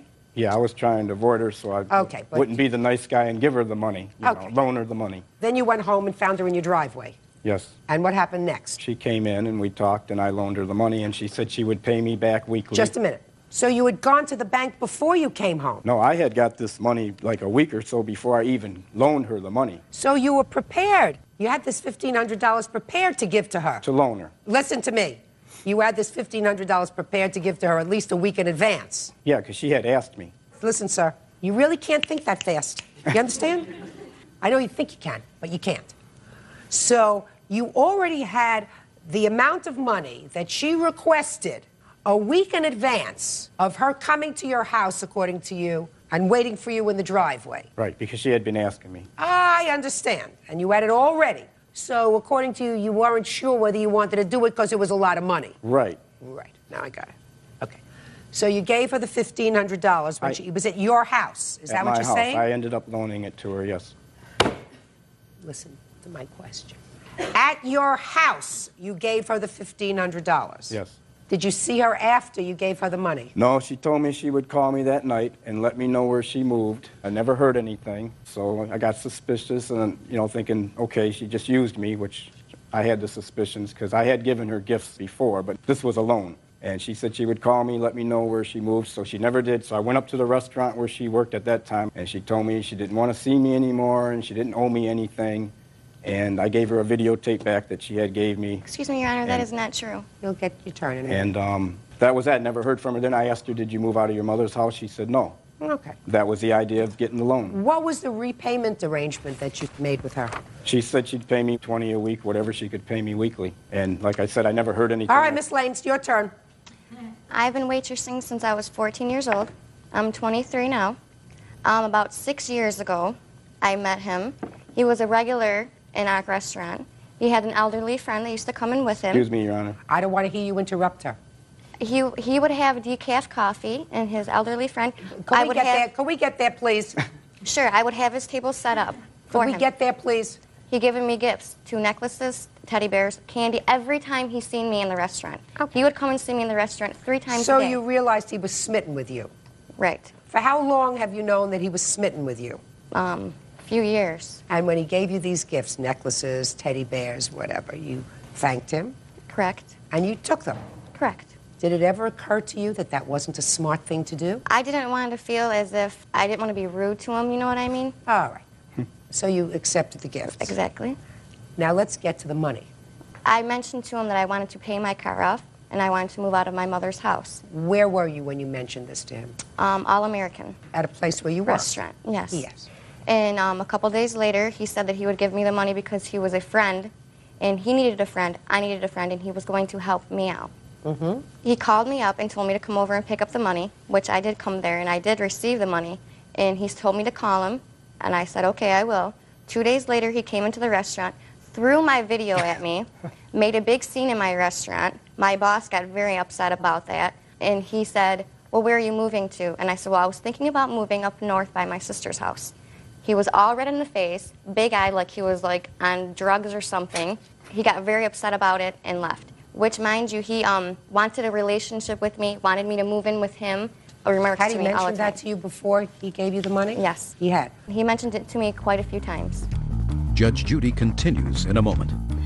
You try to do the right thing. Maybe you can change. If not, you'll grow up and you'll have the same kind of amoral adulthood as you have had as a teenager and young adult. And if you don't understand it, then you didn't raise her right. It's partially your fault. And later today. Look at me. I mean, you're making a whole big story. Did you sell the table for $100? No. How much did you get for the table? Not anything. Nothing. When you can't look at me in the eye and tell me the story, that means that you're lying. Real cases, real people. Judge Judy. 47-year-old Richard Martinico says former friend 23-year-old Wendy Lane refuses to pay back a loan. Wendy says Richard wants a relationship. I am ready to make my decision. The legal decision, Miss Lane, is in your favor. Okay. But not the moral one. Is this person related to you? This is my mother. All right. I assume that your mother knows that you didn't do the right thing. Quiet. When a young woman knows that a man is acting like a jerk, she doesn't encourage him. So your baloney that you accepted the necklaces and the teddy bears and the other gifts because you didn't want to make him feel badly, you didn't want to be rude, is a lot of baloney. Do you understand me? To top that off, you were aware of the fact, according to you, that he wanted more of a relationship with you. According to you, he mentioned it to you several times, many times, at every place that you worked. So instead of maintaining a professional relationship with him, you took advantage of him by being an amoral young lady. Do you understand that? Yes. Put your hand down. Amoral. You didn't do the right thing. When somebody that you're not interested in at all shows you signs of affection or tries to buy your affection, the moral thing to do is to say, I'm really not interested. I think you're a very nice man, but I would prefer to stay with people my own age. I have a boyfriend. I'm not interested in you that way. And I certainly wouldn't take any money from you. You asked him for money. I've read your answer. You told him you needed money because you wanted to pay off your car and move away from your mother's house. Correct. That's not a business relationship. You got me? Yes. You try to do the right thing. You're still young enough. Maybe you can change. If not, you'll grow up and you'll have the same kind of amoral adulthood as you have had as a teenager and young adult. Amoral. And if you don't understand it, then you didn't raise her right. It's partially your fault. Your case is dismissed. You were an old fool. It cost you $1,500. That's all. Parties are excused. You may step out. I told him I did not want no relationship with him. I was not looking for one. There was a relationship. I have a boyfriend that I've been with for 9 years of my life. We were intimate. Take a look at my daughter and take a look at that. She did lead me on. Why would there even be a relationship? He's kind of old. I have a nice, very pretty 29-year-old girlfriend now. I have a picture of her in my pocket. Why would he want to pursue a little girl? I'm talking now, please. You are sick. I am not sick. He needed a friend. I needed a friend. That's how it was. And now the next case. All parties in the matter of Froberg versus Gatewood. Step forward, please. Registered nurse Kathy Froberg is suing her ex-boyfriend, artist Silas Gatewood, for the return or the value of a kitchen table. Silas says the table was worth $20. All right. The case is not a very difficult one, except for certain time frames, which I think will be dispositive of how this case goes. Ms. Froberg, the defendant was your boyfriend for a while. Mm-hmm. And he also has some talent with regard to fixing things artistically. You had an old table, not worth very much. No. Small table, sat 4 people. That's correct. And the defendant, at some point in the relationship, said, I want to paint something on this table. I want to create a piece for you. And he took the table, and he did. Painted a scene on the table, and it took you quite some time to do that. Is that right? That's right, correct.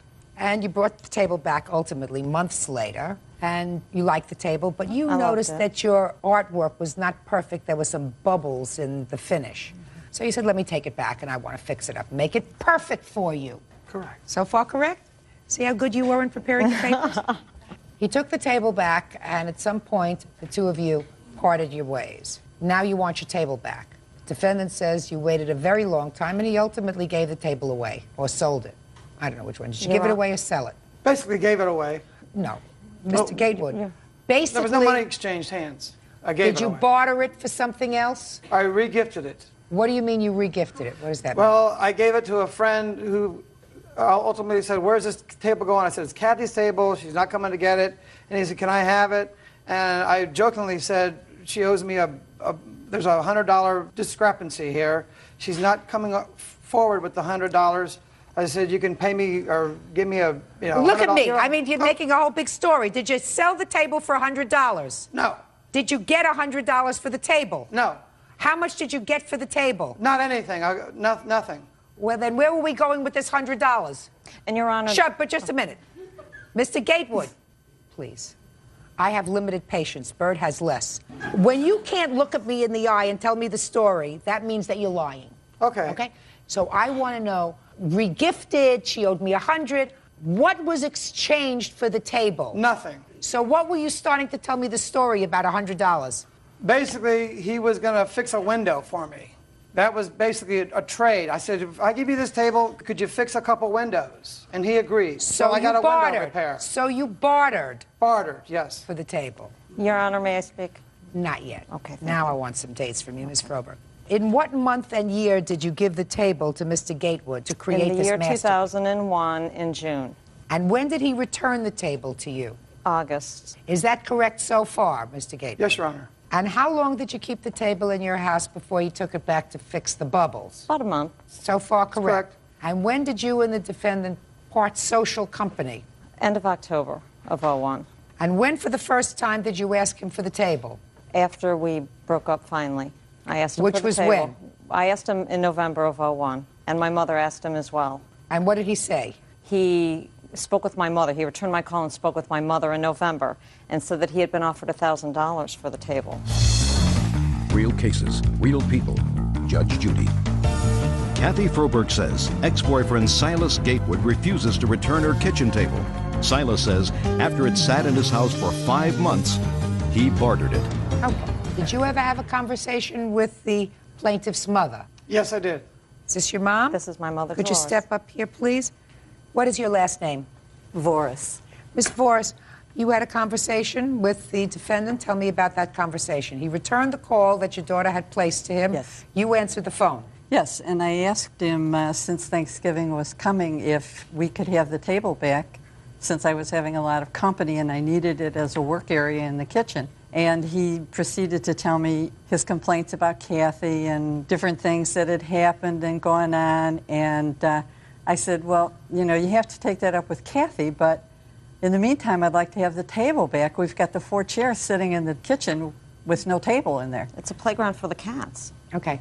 So I listened for about 45 minutes, and there was one particular instance that he brought up, something about she borrowed money from him and never paid it back. And I said, well, you have to, again, take that up with her. I don't know anything about that. The only thing I know about is the table. And he said? He said, all right, I'll talk to Kathy. And we never got the table. So that was the extent of the conversation? On that date. Did But you I ever talked have to him. another conversation with Right. him? When? At about Christmas. I called again and said, please, you know. Kathy didn't want to talk to him because she said, I don't want to get aggravated during the holidays. And I said, well, I have no animosity toward him. I'll talk to him and ask him if we can't get this settled. At least be friends. They've been friends for 12 years, and all of a sudden now this is a no speaking situation. And so I called him again, and he told me that she really yelled at him after a certain episode that took place at their house, and that he had never been talked like that before in his life. And we never really discussed the table after my initially asking him for the table back. It always got back off onto Kathy. So we didn't get the table again. Did you ever speak to him after that? Yes. January and February. Was the table the subject of those 2 Yes. conversations? Yeah. Do you remember anything about those 2 conversations? Just basically the same thing, and he would complain about Kathy again. Okay. That's it? Thank you. When did you barter the table for the windows? In what month? About a month and a half ago. What month? It was March. Well, Mr. Gatewood, you explain to me why, after the plaintiff and or her mother discussed with you in October, November, December, January, and February, asked for the return of this table, why in March did you feel as if you had the right to barter this table to somebody else? It had been left at my house for 5 months. She asked for it. She owed me $100. I said, when you pay me the $100 that you borrowed, you could have the table. I said, I'm holding the table for $100. Since our relationship is over with, just give me the $100, come get the table. It's as simple as that. No. You know why it's not simple, Mr. Gatewood? Let me explain to you why it's not simple. Because you made a gift to her. You were merely putting the final touches on this gift to her. You have no right to sell, which is what you did, sell her property. Whether you do it by way of barter or cash, the bottom line is the same. This way, you didn't pay the tax man, you just bartered property. You had absolutely no right to do that, sir. None. Now, the only issue is the value of the table. Now, Ms. Froberg, I would like you to tell me how you value this table.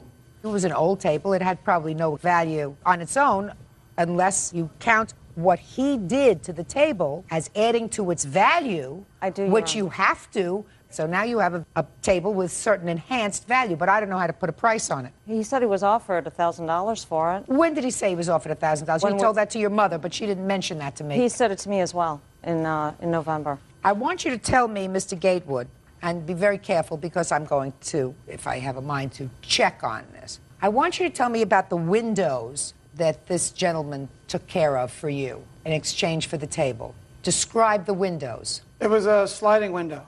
A screen. He fixed the screen. Basically, he fixed the screen. You know, I don't believe a word you say to me. Basically, screen is not a window and then a couple of windows. Well, it's a window screen. He installed it years and years ago. The screen had broken, and he says, I'll fix it for you. The table sat there for months. So it just sat there. Forget the table. I've already determined that you did the wrong thing when you gave Okay, me yes, the part Your of the Honor, I table. did. I asked you about the windows. Now you come to screens. That's why I don't believe you, sir. Well, it's a I want you window to tell screen. me, what did he do? Did he put a patch in the window for a nickel? The screen was warped where the window was, and he repaired the window, or the screen part of the window. That's one window. You said a couple of windows. No. Just one. I said, the table's worth more than one. You can't even look at me. You can't even look at me. You're looking over at the carpet. What's Okay, the I'm problem sorry, with I'm looking sorry, at Your me? Honor. Judgment for the plaintiff in the amount of $1,000. That's all. Parties are excused. You may step out. Clymer versus Culp. Parties have been sworn in, Judge. You may be seated, sir. Have a seat, please. Mrs. Clymer, is this your husband? Yes, ma'am. Okay. I just wanted to know who the players were. According to your complaint, the defendant, who is the current girlfriend of your soon-to-be ex-husband, Yes, ma'am. drove your car without permission when you weren't home one weekend and blew the engine on the car. You want her to replace the engine. Yes. There is a counterclaim by Ms. Culp for defamation. She says that you've been spreading nasty rumors about her. So, when were you and your husband married? December 14th, 1999. So it's a short-term marriage? Yes, ma'am. And you have no children together? No, we do not. Do you have any children of your own? Yes, I do. How old are they? 28 and 25. So they don't live with you? No, they don't. Mr. Clymer, does he have children? Yes, he does. Were they living with you at the time Yes, that they you are. were together? Yes. How old are they?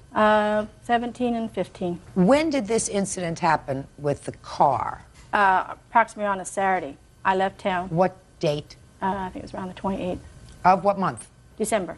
Now, on December 28th, were you and your husband still living together Yes, as man ma'am, and wife? we were. 2 days after Christmas. And then I left town to take my $2 back to Emmett and visit my mom. Okay, so on the 27th, you had had a discussion with him about divorcing. I assume that that didn't come as a shock to you. Yes, it did, ma'am. It did? Yes, it did. You didn't know anything was wrong? No, I did not. Did you ask him why? Yes, I did. What did he say? Because I didn't make him Rice Krispie bars.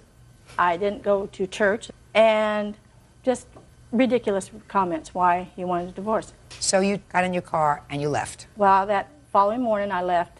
So you left on the 28th? Yeah, I think it was Friday morning. Yeah. When did you return home? Sunday evening. Okay, and according to your complaint, when you returned home, the defendant was there? Yes, ma'am. Had you known her before? No, I do not.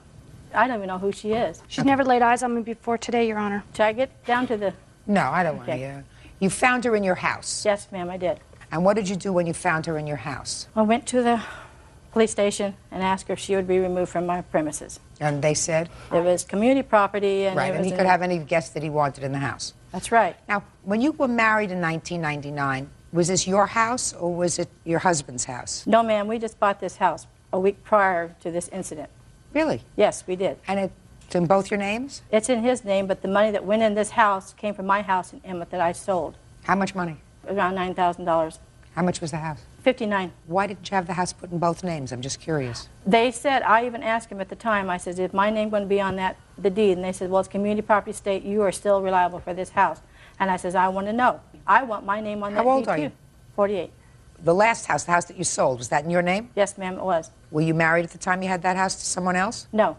I bought that singly. Okay, so you know about putting your name on a deed? Yes, ma'am, I do. I even asked the realtor, I said, I would like to have my name on that deed. They said, it doesn't matter. You know? All right. You're currently going through a divorce. Your husband is in the house? No, I am in the house. You're in the house now? Yes. So he had other place to go? Yes, he did. Fine. All right, now tell me about this car. You drove a car while you were there for that weekend. Yes, I did. Why? The car belongs to Bob's daughter. I was driving the car because it needed to be serviced. Martha was out of town. Therefore, she couldn't drive the car. I left Athena the keys to my vehicle so she could go to work. She handed me her keys to her vehicle, which I in turn went to go pick him up from work to take the car to be serviced and then return it to Athena's work so that I could trade my car back. The car never made it past Kimberly Road, which is approximately 3 miles from the destination. Okay. Mrs. Clymer, what kind of car is this so I can... It's a 95 Kia Sophia. Was that your stepdaughter's car? We give it to her to drive back and forth to work and also back and forth to school. So it was a gift to your stepdaughter? Yes. Martha, And Your you Honor, are- does not even have a set of just a keys sec. to this car. It was a gift to your stepdaughter. You can't sue her. It's a gift.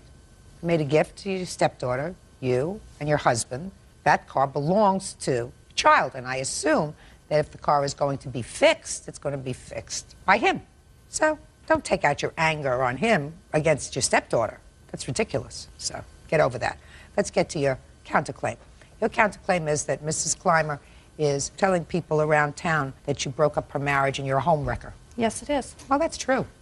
I'm not sure. Truth is a perfect defense. You Your know, Honor, you got to their wait marriage until was the already- body is cold. Your Honor, their marriage was over before I even came into the picture. I didn't know that. even know That's what he Robert told you. Clymer. I didn't even know Robert Clymer until October of this last year. Listen to me. She was living there up until December 25th, right? Yes. He was living there up until December 25th, right? Yes. She goes away on December 28th, and you come over. That's 3 days. That doesn't mean the marriage is over. That means he may have told you that the marriage was over, but you knew you couldn't call the house. You didn't call the house there prior to that time, did you? They don't have a home phone. You didn't go over there to visit, did you, before No. that time? I did come into town, yes. I knew whether you went into the whole town, family just before listen I even to met me. him. Listen to me. He would meet you elsewhere, and you still knew that he was living together with his wife. Yes. So this is a bit more interesting than not making Rice Krispie balls. You're right. Real cases, real people. Judge Judy. Martha Clymer says her estranged husband's girlfriend, Renee Culp, drove her car without permission and blew up the engine. All right. So truth is a perfect defense. And you probably did have something to do with the termination of the marriage. He found somebody else that made better Rice Krispies anyway. But that doesn't mean that she can't go around town telling people that you wrecked her home, because in her mind you did, and probably had something to do with it. So your counterclaim is dismissed. Give him back the car. Sign it over to him. Do you understand? Good. Goodbye. Parties are excused. You may step out. She is hostile and upset of the fact that I am now seeing her husband. Coming home and finding those two in bed, and, you know. Can you prove that it was me? She never even saw my face before today, and her allegation of catching us in bed, she's wrong. Stand up for your rights. Be careful. Don't listen to your ex-husband. I just want it all over with. And now the next case. All parties on Dorr versus Dykstra. Step forward, please. 40-year-old homemaker Diane Dorr is suing her former landlord, 50-year-old engineer Richard Dykstra, for disposing of her personal property, the return of her security deposit, and emotional distress. Ms. Dorr, the defendant was your landlord. Yes, ma'am. According to your complaint, he evicted you, and you want him to return your security deposit, which I think was $700. Yes. You claim that he disposed of property of yours, and you also were suing him for $500 for your stress. So let me get some facts. When did you commence a lease with Mr. Dykstra? July of '99. And what was your rent? $650. $650 a month? Yeah. Okay, and you agree with that, Mr. Dykstra, that you put down that security deposit? I agree. And when were you served with an eviction notice? On April 4th, 2001. Do you have a copy of that? I sure do. I'd like to see it, please. He left it on the gate. I don't know that that matters, but I don't have a problem with moving out anyway. Pretty much lived through hell there. One moment. So you gave a 30 days notice effective 4/4/01? That's when I filed with the Sheriff's Department, and the Sheriff did not deliver this until the 9th of April, and I took that into account with the 30-day period. So you were to be out of the apartment by May 9th? Yes, ma'am. Okay. Were you out on or before May 9th? Apparently, he says I wasn't. He went over there, and I would lie to you if I told you the date. I wasn't there because I was pregnant and not allowed to be out of bed. I begged the man. What do you mean I'm not allowed to be out of bed? I wasn't supposed to be out of bed. Just a minute. So where were you? I was at the new place. So you moved out to a new place. When did you move out? I started within 3 weeks of that notice after trying to beg him for a month extra. He would not give it to me. He wouldn't give me a reason. I said, fine, I'm just going to go. I can't handle this. Figured I'd clean the place, get everything out, right? I'm at the new place going back and forth to the hospital. I hired somebody to come in and clean it. Okay, just 1 second. So let me understand this. You did, in fact, move out prior to May the 9th. Yes. Physically. You physically. Physically. I left when he left? attacked me and my children. Not physically. I left because of that. Yes, I did. He cussed me out, and I left. I was afraid. Good. So you left, and is what you're saying is that there was property of yours left after May 9th in the apartment? No, I believe it was before that. After May 9th, I never went back. He locked the doors on May 9th. Changed Good. the locks. Now, is the property that you're complaining of that was disposed of by the defendant property that was there at the time he changed the locks on May 9th? Yes, ma'am. Then you're not entitled to that back. Stuff that's considered abandoned. So we've just dealt with that.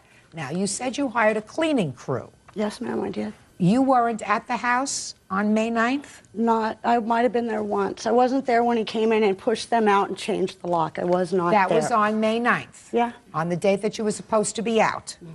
And you still had people cleaning in the apartment? Yeah.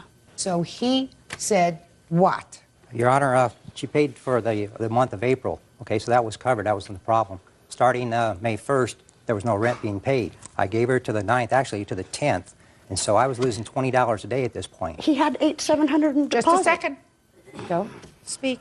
So after I saw the progress her so-called cleaning crew was making, which was very, very slow, I have pictures here, Your Honor, and I'd like you to take a look at of the house. Miss Dorr, And, Miss Dorr, listen to me very carefully. You don't want to display erratic kind of behavior, do you? Okay. No. You are. Sorry. Go ahead. Yes, ma'am. I have pictures of the house, and the cleaning crew was moving very, very slow. You mean So- do you have pictures of the house on May 9th or May 10th? Yes. May I see them, please? And rather than lose $20 a day and wait for these people to do what they were doing very slowly, I thought it was in the best interest of myself to just perform the cleaning myself. So I asked them to leave. I said, that's fine. It's a good enough job. Just go on your way. Now, Mr. Dykstra, are these the 2 sofas that she claims that were left behind? Yes, ma'am. Anything that was left in the house at that period, I moved out into the garage. I did change all the locks on the house, but I allowed them access to the garage until everything was taken out of that garage. You did? Yes, I did. Did they take these 2 Yes, they did. couches? They did? Yes, they did. Okay. As you could see, if there was any cleaning done, it's not apparent in the pictures. Maybe it was worse. Could have been. Didn't you ever clean the stove? Yeah, I don't know. I think that those pictures came from the next door place. That wasn't my stove. I have papers where an inspector came in and says that everything was good in that house. She said I had the cleanest stove she had ever saw. It's documented here. Oh, let me see that. And just a second. I'd like to see that. Okay, I'm gonna send them with Bert. And a thing where I had the carpet cleaned in the year that I was there, year and 9 months.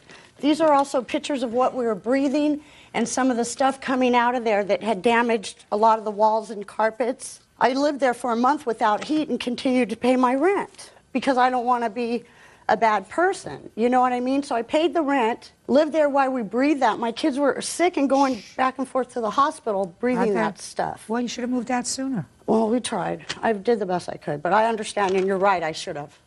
From what I could, he was on my property every day drinking. I'm an alcoholic, so it really had offended me when he did that. Before that, he was cutting the locks off. Do you see me looking at you? Would you please point out to me where it says here, madam, that you had the cleanest stove the inspector had ever seen? Well, she mentioned it. Would you point that out to me? I'd like to see it. I don't know if it's on Well, here, just maybe. take a look. That's what you were giving me. She said it to me then. It wasn't written. But it doesn't say anything's ruined in there. I asked you to answer my question. Okay, it doesn't say it. Okay. You want to show me, sir, a list of things that you claim that you spent money on to put this apartment back in condition to re-rent? Yes, Your Honor. I have 2 separate ones here. The initial one is the one that I sent to the plaintiff. The second one you have there is one I just did the other day with the actual expenses. She had a young pup, and it made a mess of the carpet, and I thought it could be cleaned, but I had to replace it after that. So even prorating the carpet over 5 years, for her 2 years, I still come up with a lot more that she owed me than I owe her. The rest was just little incidentals, mini blinds. I'm talking $20 here. You can't find a mini blind for $20. I'm not gouging her in any way. Look, I just want you to tell me, sir, how much you spent on somebody coming in and doing a general cleaning in the apartment. I cleaned it myself. That's what it would have cost me to do something like that. I just wanted to tell him about the blinds. When I had moved in, he told me I put a dog door in for the dog could go have access. Yeah. And we had cut them. That's where he's talking about the damage, so the dog would be above it. He said that was okay, don't worry, because once you'd lived there for a year, the blinds paid for themselves. Otherwise, I would have bought new ones and sat them in there. Oh, I've seen places that look worse. Seen places that look better, but places that look worse as well. I want to get to your stress complaint, Ms. Dorr. I usually don't entertain that. I gather that you were living there for a while and that you complained several times about other neighbors, 2 other neighbors in particular, according to the defendant. One neighbor you said was selling drugs, and you evicted that person. Is that right? Yes, I did. And then the plaintiff had somebody that she thought would be a good tenant, somebody that was going to do some babysitting for her. That's correct, Your Honor. And you rented to that person. Yes, I did. They were good tenants. And what happened to that tenant? They babysat for the county, and that was their major portion of their income. And after they quit watching the plaintiff's child for free, they thought they was being taken advantage of. She responded by calling the Child Protective Services and filed a complaint that said her son had been sexually abused by their son. So therefore, they lost their license, they lost their income, and they had to move. Is there any reason other than those two instances why you decided to evict the plaintiff? After 2 tenants and initially not knowing who to believe, Diane is very good at making, she's very convincing. Not to me. Okay. Well, I had a hard time at first, so I didn't know who to believe, the other tenant or her. And so I gave her the benefit of the doubt at the first time. But on the second instance, after that, it was obvious who was telling the lies here. And it cost me a couple months' rent there, plus fixing up the other places. And then when I evicted Diane, it cost me a month's rent there, and I had to fix that place up. Pretty soon you have to look out for your own well-being. Okay. Tell me about your stress, Miss Dorr. I'm not even going to bother because obviously you believe him. He had those places rented the day we were out of there. Good. All of them were, so. Oh, that's great. But I have And copies of police reports, and I didn't call Children's Services. The school did. My son reported it to the school what had happened. And I don't know if I'd call it sexual abuse. It was the little boy on top of him. And if my son needs to tell the school that, I'm not going to tell him to be quiet. Okay. Well, Mr. Dykstra, let me tell you this, sir.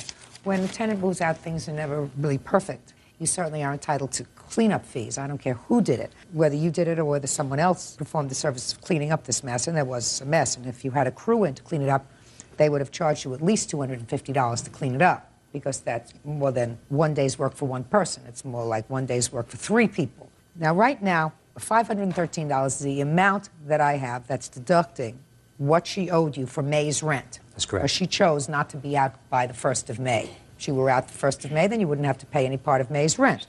And I'm also going to deduct from that $250 for the mess that you left behind, leaving $263. And I believe that you should give that back to her from her security deposit, and that's what I'm ordering. Thank Judgment you. for the plaintiff in the amount of $263. That's all. Thank you.